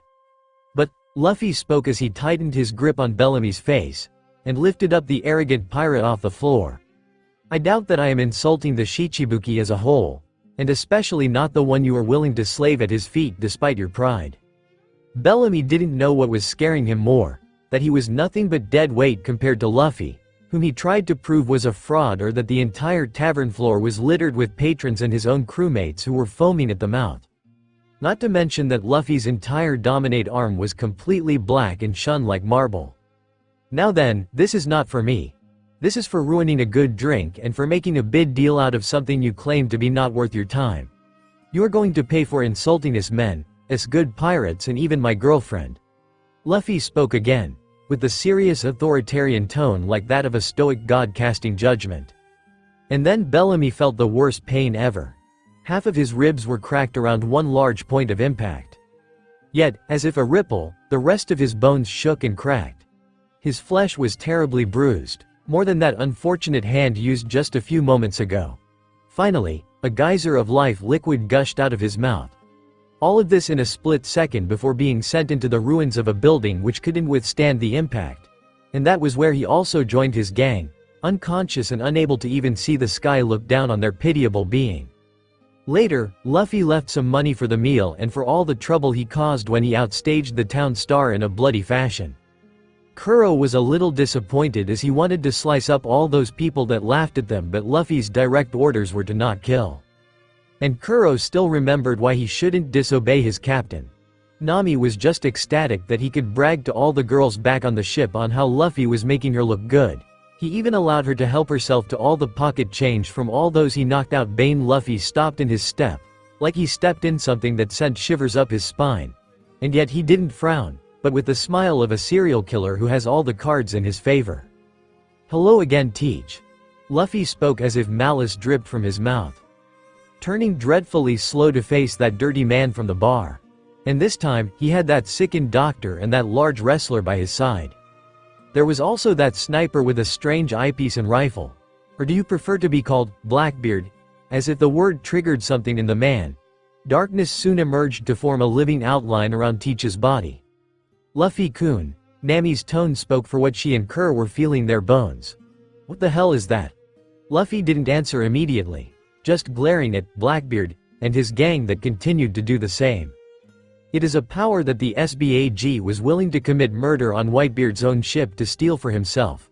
Pure darkness. Luffy muttered. Think of him now as a stinking, walking, living and talking black hole. Then how, Kuro was a genius and proud of it, as well as his skill in assassination while moving too fast for the naked eye to catch up. But fighting a virtual human black hole was something that he couldn't even dream of. Yet Luffy didn't back down and just set an edged eye towards the former captain. Nami, get to high ground with a good distance between you and these shitholes. Luffy spoke again, and in a tone that his crew recognized to be the captain tone. One that Luffy only used when he is going all out. Kuro, get to the King's Gourd and return with all no devil fruit fighters. This is a fight where us eaters are in the most danger, even myself. Understood? Kuro knew that tone of voice and moved in his signature blur, not even caring that he was reduced to delivery boy. It was only until he got the rest of the gang to join the party with him. You can send in an entire battle fleet, Mugiwara, Straw Hat, and it won't be enough. Teach spoke once Kuro had left their sights. We may be some, but we already destroyed an entire country just to show our power. Your crew is no threat to us, only you yourself. Teach apparently didn't acknowledge Nami moving to the top of one of the buildings a lot like a sniper does. It is just to get her close to the clouds as possible. No, the real focus of attention was Luffy himself, who tried to contain a chuckle. Teach almost sounded like Shanks' first mate when he totaled a gang of bandits with relative ease over 10 years ago. Key word being, almost, instead of hot air like now, that was spoken with skill. And Luffy swore to only speak with skill from that day onward. Then show me. Show me the power of a black hole. Show me the dark fruit, Luffy proclaimed while drawing out his katanas, of which the blades suddenly got engulfed in flames. Meanwhile, he also drew his saber, which its blade also changed and looked as if it was frozen with dry ice. In the meantime, I will show you power of the drunk fruit. XXXXX. And while the two captains were just about to battle, Nami was still hiding on top one of the houses, staring them both down. Then her concentration was broken to the sound of gunshots and her widened when a hole appeared in her chest. Yet Nami suddenly phased out, like a mirage. Down below, I wonder if fate will make this count as a miss since fate never lets me miss. It was the gunman that appeared aside Blackbeard along with Giant Wrestler and the sickly doctor who rides an equally sick horse. His name was Van Augur, the sniper of the pirates if that wasn't obvious enough. Augur is a rather thin man of abnormal height, with light brown hair that hangs down to his lower neck. He appears calm all the time, even in battles, and his typical expression is generally emotionless. His eyebrows are almost always furrowed in what looks like a saddened expression, and he rarely smiles. The left lens of the black glasses he wears is a normal, rectangular eyepiece, but the right side is circular and holds what appears to be a crosshair. He sports a large black hat, protruding out to both sides. Curiously, its shape bears an uncanny resemblance to an upturned boat's hull. Van Augur is constantly wearing a long black cape, under which he wears a button-up, pale lavender shirt with loose sleeves, and simple black pants, with a maroon belt with an aqua outline that goes over a small portion of his shirt. He also wears black shoes. Due to the size of his rifle, named Senriku, he carries it leaned against his shoulder. And while this lanky man was talking to himself about fate, Nami appeared on another one of the houses. And she was proud of herself for fooling such a marksman with a simple illusion, a mirage if you would. Yet, Nami truly was there before her mirage was shot instead. I need to remember to kiss Luffy-kun so hard that his face will peel off. Now I can show how strong women can be like men. Then Nami's danger sense roared for her to look up, and when she did, the sun was blocked by the giant wrestler himself, with both of his hands ready to crumble the house to the ground. And crumble the house, he did. Yet the only body among the rubble was the giant admiring his handiwork. That was because, once again, Nami appeared at the top of yet another building that was still in one piece. This is getting serious. I need to start fighting back before. Nami was going to get battle ready when she felt the same danger sense. Yet this time, there was no giant from the sky or a gunshot from the earth. Instead, the building was sliced and diced like carrots on a cutting board. This time, Nami jumped high into the air rather than vanishing like one of her mirages. Down below, she saw the sickly doctor and his horse. And Nami saw that the doctor had a sickle out. How is he so strong when he's so sick that both he and his horse collapse and cough up blood? Nami wished that she wasn't wasting time thinking when more gunshots were heard and Nami had to fly around what's left of the town to avoid Augur and his oversized revolver. You can't keep up this little game, girl. Fate has decided that you will die and it is best that you accept it. This caused Nami to scowl to the point that her face was covered in painful wrinkles. Then she descended as fast a meteor down to the wooden ground, with her fist aimed for an earth-shaking impact. And despite her appearance, Nami caused the ground to ripple and sent the Blackbeard pirates flying back. This was yet another thing that Nami had learned from her generously pampering boyfriend. If you want to talk about fate and dying, then I will have to agree, Nami said, getting up and seeing that she did good work. But I am a woman and I decide everything for myself, including how I will die. I am not a weakling, I get to choose. Not waiting for a response, Nami got into a one-arm handstand. Renkyaku. Daburudoro, storm leg, double draw. Nami twisted and spun her legs around to create one large cut on her left side and then moved to make another on the right side. And these sharp air blades easily sliced through the abandoned buildings. Thankfully Nami can sense that the houses were all truly empty, but Nami knew that it didn't help when another giant shadow covered her.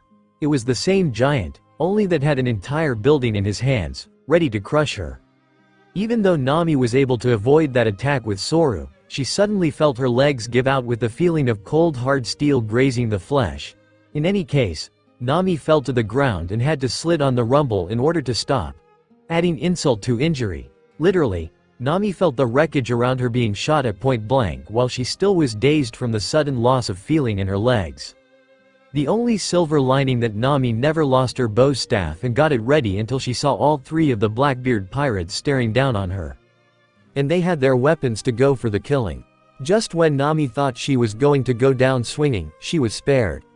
Both Ogre and Burgess had to move away from their target to avoid a scatter of bullets that forced them to dance a good distance away. The navigator looked up and felt like a princess rescued from danger by a handsome hero, a whole bundle of them. One thing was for sure, the cavalry has just arrived. XXXXX. Meanwhile, in the opposite side of the town. Sarashugo, searing after drink / houses were literally cut to pieces by what seemed to be a blade made of fire by how the wreckage were littered with flames around the edges where they were cut. All the while, a pudgy large man was running over the cut houses as if he was trying to outrun a forest fire. Is Runu can do, teach? Instead of a forest fire, the dirty old man turned to sneer at a certain straw hat wearing pirate, whose katana was still aflame. You have no chance of capturing my brother if you can't even take my heat. You are getting really annoying, boy, and it is bad enough that you set my brilliant plan back by years. Now you are getting under my skin. Teach, henceforth will be known as Blackbeard, growled with even more darkness surrounded him, making the outline even more thick. I rather not, I bet it is even more disgusting under there than out here. And it is dirty and stinky as it is. Luffy retorted with another jab, even faked disgust and waved his hand in front of his nose. But it still got his opponent even more enraged. That's does it, I was going to save this for your brother, my former commander, Blackbeard roared, not even noticing that Luffy twitched an eyebrow on his stoic face. But you have forced my hand, Baraku Horu, black hole, from his shoes. A thick blanket of darkness emerged and scattered in all directions from Blackbeard's feet. While the darkness swirled around where Luffy was standing, the rest of the wrecked houses and buildings were slowly sinking into the darkness. And the sounds of wood creaking and glass shattering invaded Luffy's ears. Like a poor chorus, this irritated the pirate slightly. All the while, Blackbeard had the smile of a madman and laughed while the surroundings around his enemy were slowly being destroyed. You see, darkness is power. Darkness is gravity. With this power, I will be able to destroy the world. Blackbeard hollered once that portion of the town were sucked in. And if you want to know what has happened to it all, then witness it. Liberation. Luffy then saw the town buildings emerge from atop Blackbeard's head as if a geyser. Do you see the unbeatable power that I possess? Blackbeard laughed as it rained wreckage, landing everywhere but where he was standing and also Luffy too, apparently. This is the power of darkness, the strongest force on this planet. And I am darkness. Suddenly, the man of darkness felt pain on his right side that also seemed to be freezing cold. Korisuku Sake no Surasuto, freeze burn sake thrust, Luffy shouted from his spot, this time using his rapier that was covered in dry ice. While you do put on a good show, how is that you are invincible if you still can draw blood and you still could feel pain? I thought that you were a logia user like Ace? While Luffy mocked Blackbeard, the large dirty man was twitching through the pain and suddenly got up on his feet. And the freezing ice had vanished. This logia fruit is very powerful as it is rather unique. Unlike most logia fruits which allow the user to let attack pass through, mine absorbs attacks as well physical trauma and pain. Blackbeard muttered while trying to get back from that sudden attack. But there is just one more thing that this power can absorb, Kuruzu, Black Vortex. Luffy knew that he was in trouble when he felt gravity trying to pull him towards Blackbeard, and the force was so strong that it was irresistible. Nothing escapes gravity, especially that of a black hole. But once the black hole touches you, Blackbeard only needed to grasp Luffy's shoulder and the former's prey realized what has happened to him. Right before the old man sent Luffy flying back to where the Straw Hat Captain was just standing. You will lose your powers. That is that power of the dark fruit. Yet Blackbeard's answer wasn't moans of pain but the sound of the wreckage being sliced and diced. I will admit that the power is as scary as I imagined. But you still have no way to stop me from using this power, Busohoku. Suradoku, armament. Sharpen, Luffy's katana and rapier both turned black and their edges look especially sharp. Now take this, Hikori Jujika, fire and ice king cross. Blackbeard saw a slash of fire and a slash of ice merge with each other to form a cross-scissor attack. Kuruzu, panicking just a little, Blackbeard used gravity to try and absorb the frontal attack. Keyword being, try, and the dirty pirate knew that when his other side was terribly slashed just as he activated his Kuruzu move. Azuma Dorinku Doriru, Eastern Drink Drill. Luffy had used the pulling force of the gravity to get in an especially swift stab and slash at Blackbeard, with the latter focused on the cross attack. The only reason I am not afraid of you or your power is that you haven't awakened it. And trust me, I have. All Blackbeard did was growl and get up like before, with yet more darkness surrounding him. I am going to take your head even if I have to sink this entire island. Luffy just smirked and grinded his two blades together, setting off flames and dry ice on the katana and rapier respectively. Bring it, you bloody traitor. XXXXX back in the other side of the town. How dare, a man's low voice glided across the wreckage with the wind before the giant wrestler crashed. The three of you bastards. That was then followed by the sickly doctor who flew over the giant along with his horse. Try to harm Nami Swan. Then the sniper skid next to the giant. It would seem that we were mistaken by the idiot with the sun hair. Fate didn't make it clear that the cook will be as bad as our prey. Van Augur seemed to never lose his cool. Which could be said for Burgess, who only got a faint footprint on his steaming face. Of course, Dr. Q took his time getting back since Stronger was as sick as he was. As for the Straw Hats, can't you do anything without acting an idiot, Blondie? Zoro said with lack of content for Sanji's still love-struck tendencies while helping Nami back to her feet. The cook tried to do it himself only to be slapped by said woman. It was so sad that Sanji was still not trustworthy with a woman, especially one that has a man already. More stinking pirates to stand in our way? I am angry enough to punch fate after I do you in. Burgess charged in, as angry as a bull seeing nothing but red. But his charge was halted hard by Sanji and a certain man that was known as a demon in the East Blue. Fine then, you ogre. Jin said with his trademark, hollow smile while using his tonfas to keep Burgess from budging. Let's see you dance, with the devil and hell's best cook. This time, Sanji didn't make a remark but joined Jin in making a devilish smile on their faces. Enough to even make Burgess flinch. Meanwhile, please tell me you are joking. Zoro said with clear content as he stared at Dr. Q and Stronger with Kuro looking no more amused. We have to fight those two. I wish I was joking, but while I know how to make plans, I don't know how to even make a pun. The former pirate captain responded. And to honest, I can't believe the large amount of life coming out of this deathly man. Cough cough. Dr. Q let out yet another several pints of blood from his mouth before finally speaking. Sorry young ones, but fate has decided that we should fight. And both me and Stronger can't fight fate, only you. The horse made a sound of agreement before coughing up blood all the same. And we are going to strike. Whatever you draw your blades or not.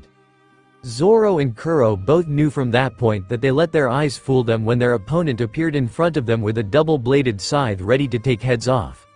And while both swordsmen can block that attack, someone else did. Sorry guys, but I am wanted a piece of him for myself. If you don't mind. As long as you don't get in our way, Zoro said, getting into his stance while Kuro finally revealed his cat claws. They have been repaired and upgraded since one glove pair of blades had been broken off all the way back in the East Blue.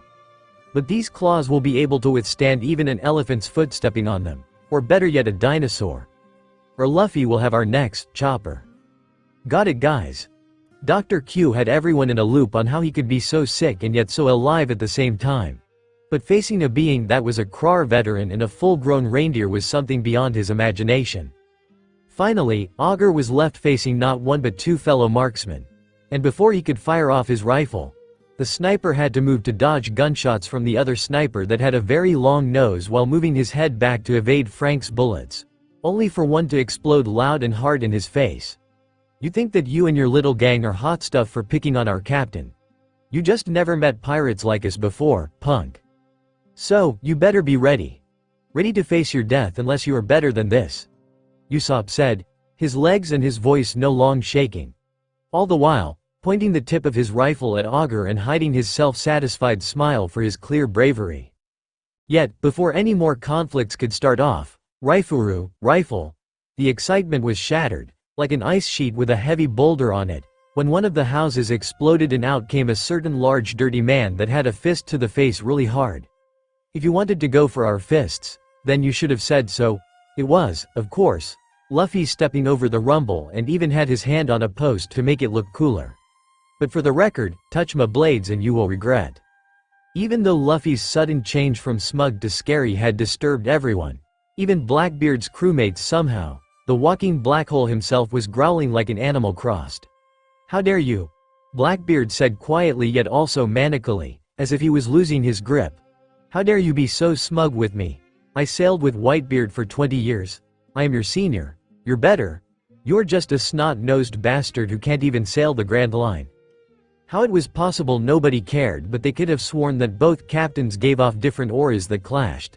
"I know, teach." Luffy spoke as if he was the Shinigami himself. "I know everything. And you are truly walking into your own grave if you keep this up. I am already out of mercy while you are out of steam. You also are out of luck, both you and your stinking boy club you call crew." This must have been a cranking point because Blackbeard practically erupted with darkness. "That's it, forget your bounty. You will be nothing but dust for your insolence." Blackbeard used his darkness to suck up the rumble like a vacuum cleaner and sent it flying at Luffy at supersonic speeds. The young pirate simply sliced the bits of wood and brick into harmless pieces. Yet that was when Blackbeard appeared, fast for a fat guy, and ready to grab Luffy's head with his darkness. However, this was not his lucky day, and Blackbeard knew that when he was sent flying hard by something big and something that stung at his flesh. If anyone is going to take Mugiwara's head, Blackbeard grunted in confusion while Luffy hid a smirk as the voice was familiar to the latter and not the former. "It is going to be the White Hunter. And let me show you, Pirate S, how the White Hunter does his work." Smoke soon filled the wrecked Mocktown, with a certain Smoker standing besides Luffy, both staring at Blackbeard. End of chapter 33. "So, Commodore, do I have the pleasure of thanking you for getting the S out of the way?" Luffy made this comment towards Smoker's direction, and the Marine had to grin his teeth. It still felt insulting to have a pirate, Shinshibuki, Royal Pirate Warlord, or not, talk to him that casually. "You can stuff it in your throat and croak like a toad, Mugiwara. We are just doing our jobs, and while you with the government, I still don't trust your kind." Smoker spoke like the strict grump that he projects himself as. "So, do you have anything on this fat ass of a SBAG?" "Plenty." That single word was spoke with so much verbal venom that you will think that it will drip out and on Luffy's lips. "You seem to hold a grudge, Mugiwara. What did this Blackbeard do to you?" Smoker asked in genuine curiosity. He never seen a pirate show so much hatred onto a single person in all his career. "He did what half of your Marine Corps been doing for years. He backstabbed a fellow sailor and abandoned ship to save his own skin." Luffy spoke, and this time, Smoker was too shocked to retort. He reviewed the reports and profiles on every Marine Luffy personally sank his fists into. They all had spots of being corrupted, tainted by greed and selfishness. And he is the one who had sights on taking Crocodile's place as one of the Shichibuki, 7 royal warlords. If I didn't bargain with the Gorosei, 5-star elders. A few days ago, Luffy spoke, and Smoker suddenly felt a surge of anger and disbelief. But instead of letting his lid blow, Smoker got his bearings together. "Somehow you didn't surprise me anymore, Mugiwara, and you always seem to have a reason for everything you've done." Due to the circumstances, Luffy hid his smirk. He just heard his Marine rival compliment him. "So, I don't care what you want to do, just don't get in my way." "Then move it." Luffy suddenly shouted and shoved Smoker across the rubble and moved himself to dodge yet another airborne landslide of garbage. "While you were monologuing worse than a comic book villain. The fatso nearly got the drop on us. Learn some awareness, for crying out loud." "Whatever." Smoker grumbled, digging himself out of the rubble as if he was actually covered in leaves. Hoedo Auto, white out. Smoker used one of his signature moves to try and ensure Teach, however. Kuruzu, Black Vortex. Teach used gravity to free himself from the smoke cloud that also got him, and also made for more ammo to use later. "You're more hard-headed and idiotic than Mugiwara and even myself." I knew that the world government was looking for an excuse to hide Mugiwara's actions in Alabastra, defeating Crocodile, by promoting the one Marine who did nothing. Hoedo Buro, white blow. Teach was interrupted when Smoker used his powers to land a swift attack with similar force to that of a missile. "I guess you were right, for once, Mugiwara," Smoker remarked without even bothering to look at the straw hat-wearing pirate. He still has an image to keep. "Now then, Blackbeard," Smoker addressed the fatso of a pirate getting back up without as much as a bruise. "It is poetic that you will face me, the Hikurio, White hunter. So let's see if white beats black or otherwise. XXXXX elsewhere in Mock Town, man. Usopp took a customary 2 seconds to let out a breath. What does it take to beat these guys? They just keep getting up. Usopp then moved to dodge a large body sliding past him. I know. Especially that old man with his horse. Usopp turned to see who sent the otherwise unbeatable champion of Mocktown flying. It was Chopper, still in his master point. Ever since we started fighting, the old sick man already lost 20 pints of blood. Just what is he? But neither of them had any time to ponder when they moved out of the way of a building that nearly crashed on them. It was Burgess, the champion of Mocktown, and he wasn't happy the slightest. Don't you bastards dare send me back and then talk shit about my crewmates. Onihoyo, ogre bear hug. Burgess intended to use his large, bear-like arms to crush both Usopp and Chopper. But he underestimated their teamwork. Dongon Dorarushato, air bullet drill shot, Usopp proclaimed and, using just his dormant arm, shot out of his custom rifle not a normal bullet round but one that shook the atmosphere it was soaring through. While Burgess dodged it despite his size, that was a mistake on his own accord as he still took damage from the surrounding impact. In fact, Burgess was nearly buried in the rumble from the sheer force that completely covered his front side. Still, the ogre champion barely got a change to wipe his nosebleed when Chopper, Shadow covered his disgusting face. Sakura Shokuju Aikyo, Sakura tree planting impact. Chopper used both of his impressive arms to land a hand hammer right on Burgess's face, with enough strength to plant an entire tree like the move's namesake. Yet it didn't finish the job. Going after a fighter's face? That is underhanded even for our Blackbeard pirates. You all are worse than pirates. Burgess finally got his feet and unsuccessfully tried to return punches, but Chopper and Usopp resorted to dodging those attacks, thanks to weeks of hellish training by their captain. And hold still for fuck's sake, Graw. Usopp and Chopper didn't know to be surprised or deadpan to see Sanji's foot on where Burgess was just hurt. You ugly bastard. That blast nearly sent Nami Chwan to the filth and garbage on the shitty ground. You will pay. Called it. That was an oddly shared thought. And while you are doing that, we will be elsewhere. Usopp spoke and walked away along with Chopper with the other Blackbeard pirates in mind. Piss off or you won't get even polished rocks for your dinner. Mocktown had an echo that was heard clearly for hours, not that anyone cared. The sounds of gunshots and blades dancing were louder and sounder, more reliving somehow. Just what is up with this sniper and those eyes? Kuro was occupied with Van Augur, trying to get close, but the calm gunman was always a centimeter close to hitting the former pirate captain. And each of those shots were powerful enough to destroy a large pile of garbage and can even level one of the wooden buildings. Then Kuro's eyes widen, feeling someone had sent him a message to his head. One telling him to go for the side of Augur. The next instant second came with a gunshot not in front of Kuro but behind him. This one had met Augur's latest deadly blow perfectly and even stunned the sniper for just a moment. But Kuro was still as fast as in the East Blue, one that scared even his own former crew. And he took the chance to sink his Neko Te, cat claws, in Augur's bare side. Also, Kuro was still the tactical genius from before and intermediately figured out who was responsible for giving him that opening. Looking up and behind, Kuro had the urge to smirk at how Usopp was standing above him and wasn't even shaking in the wind. Never thought that this day will come, Usopp. Took the both of us long enough, Kuro. The Straw Hat Sniper responded with no more fear, not when he just aided the one man that Usopp thought he was going to hate for the rest of his life. Perhaps even Kaya can make amends, but that will be up for time to tell. Now then, Usopp then jumped off the top of the building, walked over to Kuro's side and popped out the same hidden blade he used against a pair of assassins in the Sandy Kingdom. Even Kuro himself marveled at the simple yet beautiful blade. A miniature sword even that shone in the sun. Let's finish this. Once Augur got back up, his face didn't even twitch at the flesh wound staining his clothes. Not even when he saw Kuro charging for him with claws out, with distance that didn't give even a man like Augur enough time to take a shot. So, the Blackbeard sniper resorted to blocking those blades with his own oversized rifle, showing that it was more durable than it looks. He did notice that Kuro was pressing with only one of his clawed gloves but couldn't ponder much when his rifle was hit with Anot's side. Psyche.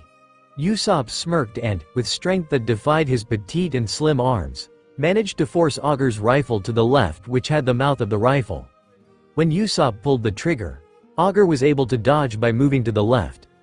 The latter had assumed that Kuro won't dare to use his other set of blades on Usopp to get to him. But, to his eventual shock, Kuro leapt over Usopp with the balance and grace of an actual cat. This once again left Augur with no room or time to dodge and felt his left side also slashed terribly. But this time, pain also surged from impact to Augur's kneecaps, courtesy of a swift and strong swipe of Kuro's leg. And yet he didn't fall on his legs. Augur was able to correct them using the blunt of his rifle. Damn! That was all Kuro could say. And Augur had a vicious smirk on his mouth. There are no weaklings in our crew. The captain will never allow one to join. Augur spoke and aimed his rifle again. And I still have enough rounds to blow this town into the ocean. Come and see what fate has decided for us. Finally, there was Zoro, Nami and Jin against Doc Q and his horse Stronger. I am no doctor, but just how is that shithead so sick that he coughs up blood but has the strength to cut through the crap around us like paper? Zoro shouted in disbelief and annoyance that his attacks were deflected by Doc Q's double-bladed scythe. I agree. I was never able to use even half of my strength when I was half-starved back in the East Blue. Jin had a strange fondness for this battle somehow, as if he was facing a fighter who had the appearance of being not a foot but his waist in the grave. Not to mention that the horse, Stronger, was supposed to be sick like the Blackbeard doctor, but Jin couldn't even strike at the legs with his tonfas. I think that we already established that this four are like us, only darker and eviler, Nami shouted back, blocking the scythe thanks to her trusty staff and some Busashoku haki, armament haki, to make it hard enough that a blade can't even scratch it. Too bad that Doc Q was as fast as he is surprising strong. She had no room to use any of her weather magic. It is fate that keeps me alive, as we were chosen to be the best there. Our captain is going to be at the top with us as the strongest crew in the world, Doc Q proclaimed, even though his solemn look didn't match the ambition quite much. Then, move, Stronger. The sickly doctor commanded his equally sick horse to jump back when someone landed in the middle of the fight. I am disappointed and insulted by you, both calling yourself a doctor and not even treating your stead. Chopper appeared in his master form to once again thought to match himself against Doc Q. A doctor versus doctor battle, if you will. And this time, you aren't going to sick your ogre on me again. Chopper then sent out a hail of hoofs that were darkened with haki, yet each were blocked by Doc Q's side. I think that the doctor doesn't need all of us. Jin said, as much as I want to keep at this pathetic doctor, I am going after someone with more meat. And with that, Jin headed over to where the wrestler was occupied with a certain blonde cook. And I will get back above, where I am most at home in this stinking battle, Nami said before vanishing in a blur. This left Zoro with Chopper and Doc Q. Damn it. They are just sugarcoating this, and I guess that it is difficult to figure out who is the strongest under the boss this time. Zoro mumbled to himself, hey Chopper. The swordsman charged, briefly taking away the reindeer doctor's attention away from their shared foe. Sanjiraku Pondo Ho, 36-pound cannon. Zoro unleashed only one of his 3 swords and unleashed something that he had been perfecting from his hellish training from his captain. And he mastered it to the point that the flying slash attack moved around even Chopper's master point, forming a closing spiral right in front of the reindeer fighter. And Chopper understood where this was going and added his own attack into the mix. Sakura Hana Bishian, Sakura Pedal Book Press. Chopper coated his hand with haki to prevent any self-damage while striking the central spiral to add more force, making it a virtual wind cannonball that moved too fast for even Doc Q or his stead to dodge. Shinigami Satsujin Donkey, Grim Reaper Murder Blunt. Yet another impressive feat of the sickly doctor. He was strong enough to not only take in that combined attack but also cancel it out, with the blunt centerpiece of his double-bladed scythe.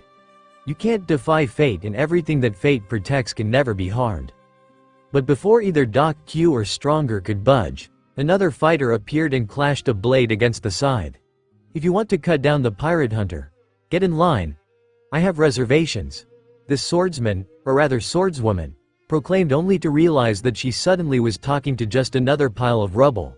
It could only be one person, Tashigi, the one from Logatown and Alabastra.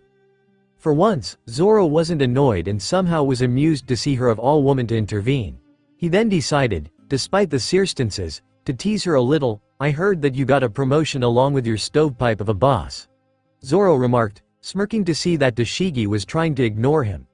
"I hope that this means you've finally gotten your act together and gotten stronger at all. Or do you still want to be a man?" "Shut it, pirate hunter. You still owe me for the disgrace back in Logatown."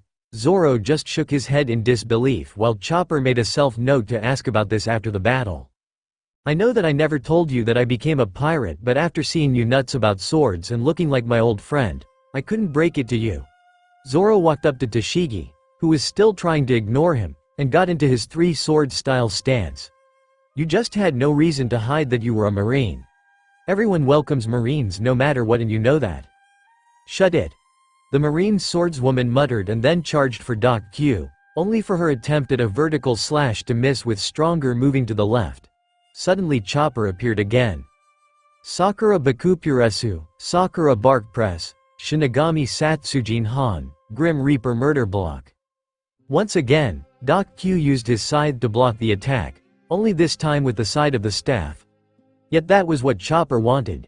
And Zoro emerged from above with his two swords from Logatown descending downward. Suin Kamito Hanma. Twin Comet Hammers. Zoro struck both blades in hand on the scythe blades, using his enhanced strength to force the weapon and the stead holding both of them down to the ground. That was when Doc Q realized that he, like his sniper crewmate elsewhere, was duped. And saw no way out when Toshigi appeared above Zoro this time and with her personal sword drawn. Doragon Kurashu Kyanan, Dragon Crash Cannon. Toshigi shot and made a stabbing motion with her katana that didn't make contact but instead sent a pressure shot that struck Doc Q right on the chest. And this time, Doc Q couldn't stay on Stronger and was sent flying off and into a pile of rubble. Despite this, the sickly doctor got back on his feet, albeit with legs shaking worse than Usopp back in the East Blue. "It seems that you are not only guilty of disbelieving in fate, but also for defying it. I can never cure that or forgive anyone for it. Come Stronger." The sick horse turned and actually ran while clutching the large scythe in its teeth, all in an instant of coughing up blood. While Doc Q couldn't walk right, he was able to jump back onto Stronger and readied his weapon to charge at his enemies. Yet while they were ready for it, someone else beat them to it. And by means of using another sword to not only block the scythe but also lift both Doc Q and Stronger with just his sword, sending them back to the ground. "Vice Admiral, sir." Toshigi suddenly gotten stiff in her salute while Jin and Zoro scanned this marine, assuming the cloak spoke true. And this man truly was no pushover and gave off a hen he started to speak. "Straw Hat Pirates, Blackbeard Pirates, my name is Momonga. I am a Vice Admiral of the Marines and it seems that I am needed." Momonga is a man with a black mohawk and a mustache. He wears the standard Marine uniform, consisting of a purple and white pinstripe suit with a coat draped over his shoulders. Underneath his coat lies a dark blue shirt and a light blue tie. He is of average height and very well built. He carries around his weapon of choice, a katana, either attached to his right hip or on his shoulder. But while the Blackbeard Pirates are my prey, I don't trust Shichibuki or anyone who sails with them. Stay out of my way. The pirates either let out a sigh or hide it. They may have a Shichibuki as a captain, but it will take a lot more than that to show the Marines that the Straw Hats are no like most pirates. Luffy was right. His status as a Shichibuki was just to give some added protection until his crew was confident to take on the Marines should the captain resign for someone else to take his place. XXXXX back to Smoker and Teach. The former was running low while the latter was still on his legs and now is occupied with Luffy. How the hell does Mugiwara do this? None of my attacks are doing anything. He just sucks them up like a vacuum cleaner. Even when they do hit, that SBAG gets back up again. Does he really feel no pain? Whatever thought he had, Smoker forgot about them when the human flesh bag was sent crashing near him. Damn it, Mugiwara. You're testing my patience? Luffy had the look of slight disappointment. Hate to be blunt, but no, you're testing mine. Seriously. I thought the fine marine example such as yourself will find a much more suitable place to get distracted. Smoker growled and barely swallowed his temper. So, what do you suggest we do? You seem to be making the progress here and my attacks are doing jack. Luffy let out a sigh and a sad shake of the head. Smoker, only fools think that feeling no pain is to take no damage and thus they're invincible. They're not, and there is a way to exploit this S's ability to feel no pain. Luffy said vaguely, and yet it only took a few seconds for Smoker to realize it. Too bad that this means he is truly unable to fight Teach, as his methods are brute force and bruising, which leaves no wonder to how the SBAG could take them. Now here's my plan. Smoker took a look to see if anyone else is watching before leaning in to Luffy, whispering in his ear. And by the time Teach dug himself out, he was really about to blow his lid. This is getting old too fast, Mugiwara. You will see why I was the more suitable Shichibuki candidate. Teach stopped his monologuing when he realized that Luffy was nowhere in sight, only Smoker and the garbage piles around them both. Shiroi Furudobiu, White View Field. Smoker slammed his open palm onto a piece of rubble and out of his arm came a heavy mass of smoke. A classic smokescreen that only someone like Smoker can do. Like that is going to help you too? I sailed under Shirahige for 20 years. You can't escape me. Teach shouted out and was about to focus on finding Luffy, who apparently disappeared in the smokescreen. But then Smoker appeared and swung his large weapon, the Nanashiku Jeet, at Teach. The seasoned trader of a pirate was able to catch the weapon despite the damage on his body. If you are going to charge, then what was the point of? Teach was about to try and taunt Smoker, to get under his skin like always. Then he started to wonder two things. One, that he couldn't absorb the weapon, and two, he was feeling rather weakened from the point he caught the Jeet. Do you know what Kairoseki, Sea Prism Stone, is? Smoker asked with a sadistic smile to see that Teach learned the hard way on what he can't absorb just yet. And Smoker loved the look on the fat ass's face when Teach realized that he was duped. Sidobasurashu, sideburn slash. Luffy appeared from out of the smoke with his katana out in both hands on the handle. And Teach couldn't even scream in pain when his bare other side had been sliced clean through. Meanwhile, you were right, these S-bags just don't fall and stay down. Momonga had rounded up Toshigi and, reluctantly, the Straw Hats to try and combine their efforts on the Blackbeard pirates as a whole. A change of tactics, he called it. But still, the results weren't any different, only the appearance of the enemy pirates. Each one was covered with open wounds, ugly bruises, and even their clothes were worse for wear. Yes, sir. Toshigi spoke up. Despite their low numbers, they were still responsible for the destruction on Drum Island in defeating the former king, Wapple, who is now missing. Neither of the Marines noticed that each of the Straw Hats growled or else gritted their teeth. It was infuriating that they couldn't break it to the Marines that Wapple had fled like a coward, not even bothering to fight the Blackbeard pirates. When I want a report or a comment, I will let you know. Momonga sneered at Toshigi, who realized that she spoke out of line for a moment. But that can wait, because, what the hell? That was when the Blackbeard pirates were engulfed in a smokescreen that even blocked out any awareness to where the S-bags were. Because both the Straw Hats and the Marines were in the winning tide, the captain of the Blackbeard pirates himself had issued a silent order to retreat. XXXXX earlier, both Luffy and Smoker were the ones standing high and above a fallen fatso that is Teach. It was clear that the pirate who calls himself Blackbeard was about to lose conscience if he tries to keep the battle train running. Give up, Blackbeard, Smoker shouted.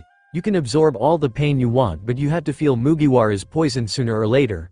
As we speak, more and more Marines will be arriving and you will not be able to fight your way out. Smoker hoped nobody heard that part about Luffy. Still, we are putting you under arrest for the destruction that you caused on Drum Island, still registered to belong to the world government.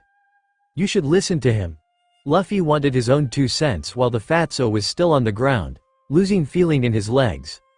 But in the case that we meet again as hated enemies, I want to thank you. It was you and your little band's actions on Drum Island that was the best thing to happen since Wapple took over. You can give yourself a pat on the shoulder, good bad boy. Teach gritted his teeth. He never was so humiliated in all his life. He thought that he could fix this setback by defeating the newest Shichibuki only a week the most after being granted the status by the world government. But Luffy was far stronger than he left on, which could explain how he easily defeated Crocodile, and the Marines came to actually back him up, which doomed the plan from the moment they arrived. Liberation, liberation. Teach used not one but both of his hands clad in darkness to release the smoke he absorbed from Smoker to create his own smokescreen. Retreat, you bastards. We're not ready to face Straw Hats, not with the Marines too.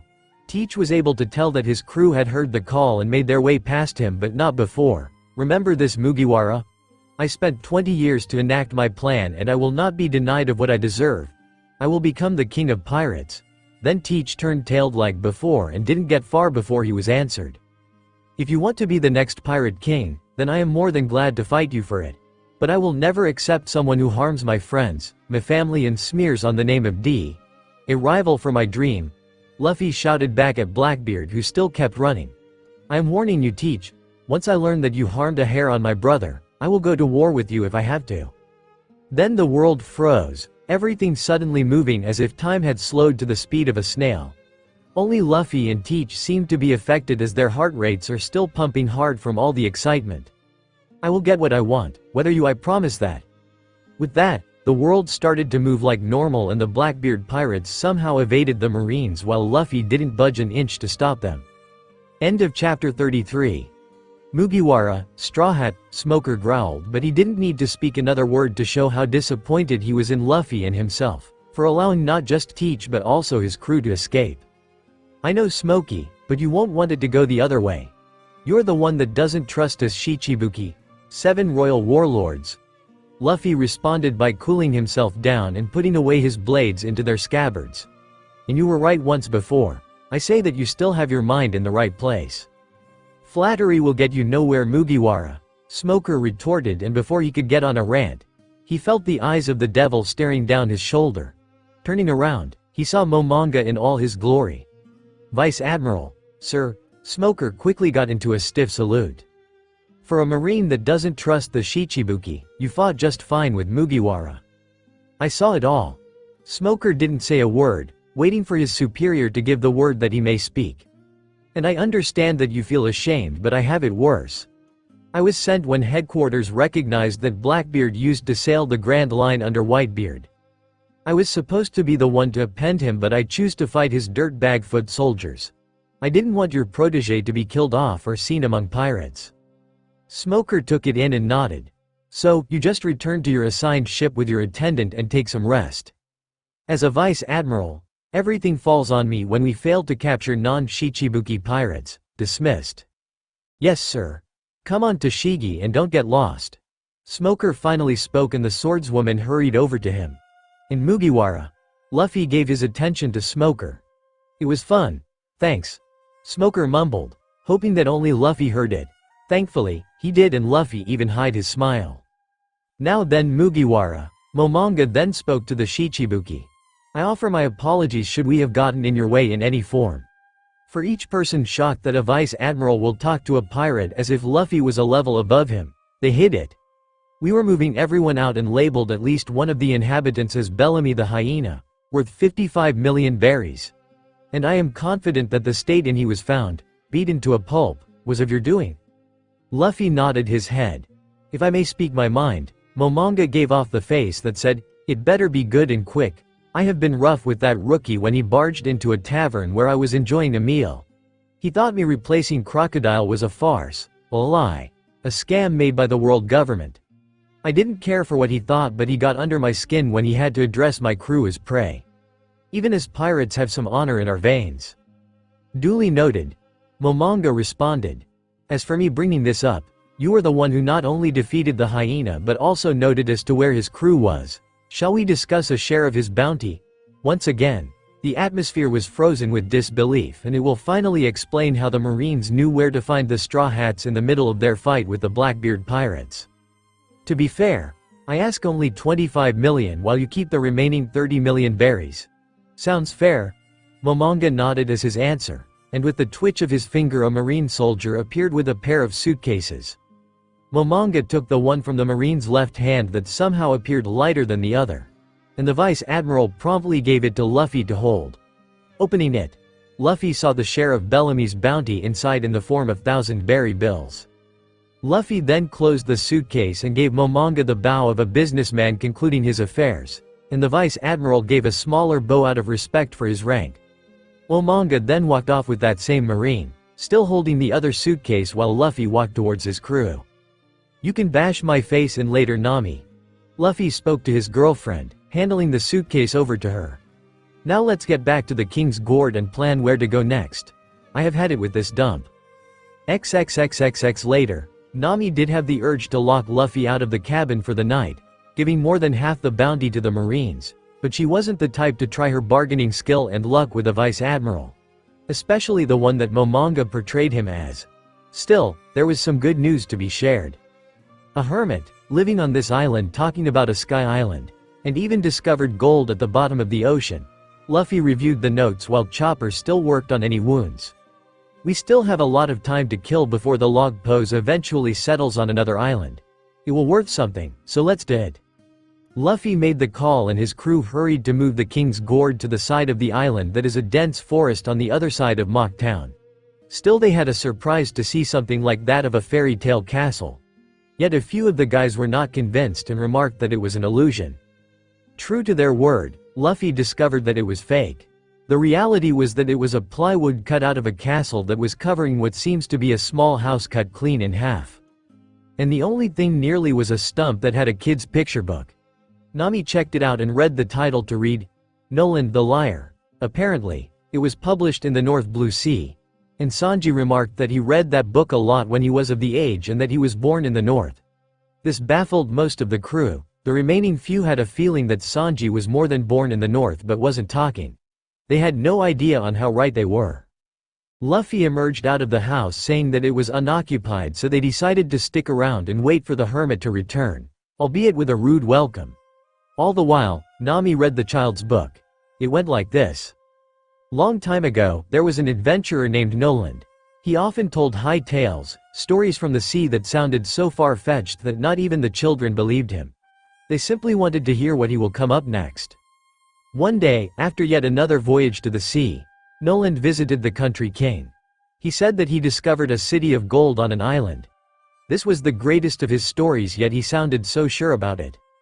The king had agreed to check out the story of the city of gold and assembled a crew of over 1,000 sailors and soldiers on a single ship. The sea was rough with storms and monsters, yet the king was able to protect valiantly.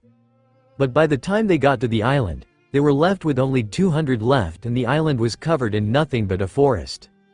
Noland was sent back to the kingdom and sentenced to death for lying, and, on the death stand, Noland shouted out that the city of gold could have sunk into the ocean. This baffled everyone, that the foolish liar still believed in the city of gold right to his very death. The end. Nami closed the book and even teased Usopp about how both him and Noland were considered to be liars. Meanwhile, Luffy noticed bubbles nearly the edge of the island. It was like something was breathing down there. And Luffy was able to back away from a human hand shooting out to grab him. Look sharp, guys. What the hell are US bags doing on my property? This alerted everyone while their captain moved back for some looking space. This wasn't what they had in mind for a hermit talking about a sky island. He was a muscular, middle-aged man with blonde hair. He has a large chestnut on his head. He wears dark purple tracksuit pants with a white stripe running along each leg, and a rope around his waist. He was wearing simply a pair of trousers. He is usually seen smoking with a cigarette in his mouth. On his left arm, the man had a tattoo of a chestnut with the word, maroon, written across it. You are after my gold, aren't you? Then, drop dead. Sanji had to dodge quickly when the chestnut man delivered a mean kick to the face, which was followed by an equally swift side sweep kick. But while Sanji was able to dodge that too, the man moved in with grace to go for a left stab. The blonde-haired cook was barely able to parry, just barely. Then the man started to play dirty, pulling a gun from who knows where and almost shot Sanji for real. Too bad that was only a close shot that Sanji was able to dodge right before the man started to shot off randomly and recklessly. Alright, if he fights with guns. Frank spoke up from all the noise and inaction, pulling out his trusty revolver and aimed it at the old man until the latter suddenly fell to the ground in pain. What? Chopper noticed something about how the old man was twitching worse than a fish on dry land. Everyone, help me get him inside. I think that he is sick. In no time at all, the old man was relocated into the strange house with the sun shining through the windows while hot wet towels were placed in certain spots on him.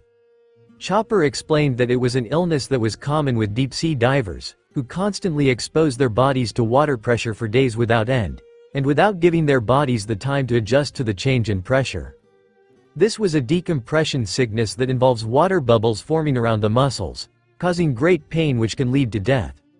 The old man was definitely diving, and the little scuffle he had with Sanji had accelerated the sickness until he was in too much pain to even stand up. Still, there were more surprises to be made while the pirates were still taking care of the hermit. "Old guy, are you okay? We heard gunshots and Mocktown was destroyed." It appeared to be two large apes in human clothing trying to wedge their way into the doorway. And they almost thought that the Straw Hats were harming the hermit, which seems to be their friend, or rather their boss. "Oh, you were here to talk about finding an island and you were helping our old man. Sorry about that." One of them, which apparently was the older brother, had laughed it off along with his younger brother. And in order, their names were Shoju and Masira. Shoju is a large man who looks like an orangutan with long green hair. He wears a black button-up shirt that is too small for his body, showing off his hairy torso, a green captain's coat with his arms in the sleeves, and a green captain's hat with his personal Jolly Roger on the front. He also wears a belt that has the kanji for forest engraved upon it.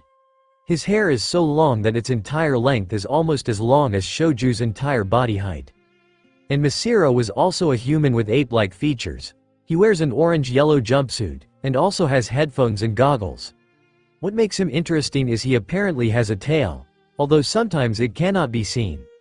Masira also has huge arms and some kind of piercing around his wrists. Of course, like most brothers, they gotten in a disagreement that has gotten physical, but Luffy didn't care. He heard from Chopper and Kaya that the hermit had awoken. Luffy re-entered the house to see the old man sitting on the bed and taking a smoke. Apparently, he was the hermit who dives every day to look for gold, and that his name was Mont Blanc Cricket. "Sorry about the hostility, guys. I seriously thought you were yet more thieves hearing about my gold from Mocktown," the old man said, and Luffy just waved it off. "And I understand that while I was hundreds of feet down below like usual, you and your little gang fought with another pirate crew that got Mocktown into the garbage dump it always was. Let's drop it, okay? We are here because you also believe in Sky Island. Our log pose is pointing towards the clouds, and we even have a map that speaks of Skypia." Luffy responded and even took out the map to show to Cricket. Yet the old man only took a look for a split second before laughing manically. "You seriously believe this crap?" Nobody was amused and just waited for Cricket to be finished. "This map is over 200 years old. Who knows if it's real and not something made up and then tossed into the sea to be found by fools like you? What makes you think there is a Sky Island at all?" Before Luffy could speak up, the old man spoke up again. "Because there was one man that said it was real and went down as a liar forever. My ancestor, Monbank Noland. This was a surprise, and the chestnut on the head should have been a clue. They thought Noland's chestnut was just another plot device to make him look more foolish." Cricket went on that his family also believed in the city of gold and the island in the sky, so they all sailed the Grand Line to look for it, but with no luck. And Cricket said that he was the black sheep of the family, as he was the only one that didn't care for any of this and tried to rid himself of the ridicule he knew from the day he was born, simply for having the blood of Noland. And, in an act of irony, he assembled a pirate crew and found the island of Jaya. The one that Noland claimed to have seen the city of gold. He figured that since he was the only one of the Montblanc family to ever find the island, then it was his destiny to find out once for and all that Noland's stories were true or false. His crew never agreed to it and left him to live on Jaya, where he found the house cut clean in half and made it his home. "I am just an old man trying to get free from what my ancestor had done to our family. Don't let you kids get in the middle of my battle." Cricket finished with the sigh of his cigarette. "After all that, why do you still want my help in finding this island in the sky?" "Because Roger arrived at a sky island along with a cabin boy who will grow up to be a great pirate and one of my teachers." Luffy spoke with utter surety, and everyone in the room. "You were taught by someone who sailed under the Pirate King." That was the collected response by most of the crew. Even the stoic Robin was shocked to hear that Luffy had such a connection to Roger. "That will be for later, but I know that there is a Skypia and you are the only one who knows how to get there." Luffy responded and stared hard Cricket, settling a thick atmosphere in the room. "We will talk over a drink or two." XXXXX. When Cricket said to talk over drinks, he really meant having a drink out. A party at his place. When Shoju and Masira finally stopped their childish brawl, They joined in and brought in the booze and refreshments. And that got the party into full swing with everyone eating themselves full and drinking themselves drunk. There was the little thing of Cricket trying to direct Nami to sit beside him, but Luffy keep a good distance since the old man was clearly having too much to drink. Yet, all the while everyone was eating or drinking, Robin preferred tea and a good book to read. And the book she was reading happened to be an ancient one, easily 400 years old, that she found on the bookshelf near the bed. It was a journal, and when she came across a page with minimal writing and some tear spots, Cricket appeared in her face. I saw the gold in the skull's right eye. That got everyone's attention and they stopped to hear what it supposedly meant. That was the last my ancestor ever wrote until his planned execution. As for the meaning, not I was able to figure it out. Does it mean the eye of a human skull? Or does it mean there is an island shaped like a skull and the gold is there? We may never know, as Nolan took the answer to his grave. Cricket finished his drink and let out a satisfied sigh. Now that we have been rested over, I would like to share some things with you, as your captain agreed. Cricket turned to the two ape-looking men and they hurried over to fetch something. And when they returned, the Straw Hats were amazed to see a bell made of gold that was the size to fit in the palm of a human hand. But while that was impressive, the real star of the show was the large, gold model of what seems to be some kind of a toucan. As for what this statue, made of real gold, is supposed to be of, a south bird. Silence filled the air, like a foreign word was shot out. But Luffy looked the wiser. Like before, I have heard of those somewhere while training. South birds are tropical birds that are called so because they have the ion for any living creature. Better than any compass made. Sailors who acquire a south bird have a good way of navigating because those birds face south no matter what, even during storms or the Grand Line. ARRGH. The whole house suddenly shook and nearly knocked everything over. That reminds me, if you are going to get to the Sky Island, then you will have to take a very dangerous current that shots upward to the clouds. And the only way to make it is with a south bird. WHAAT. End of chapter 34.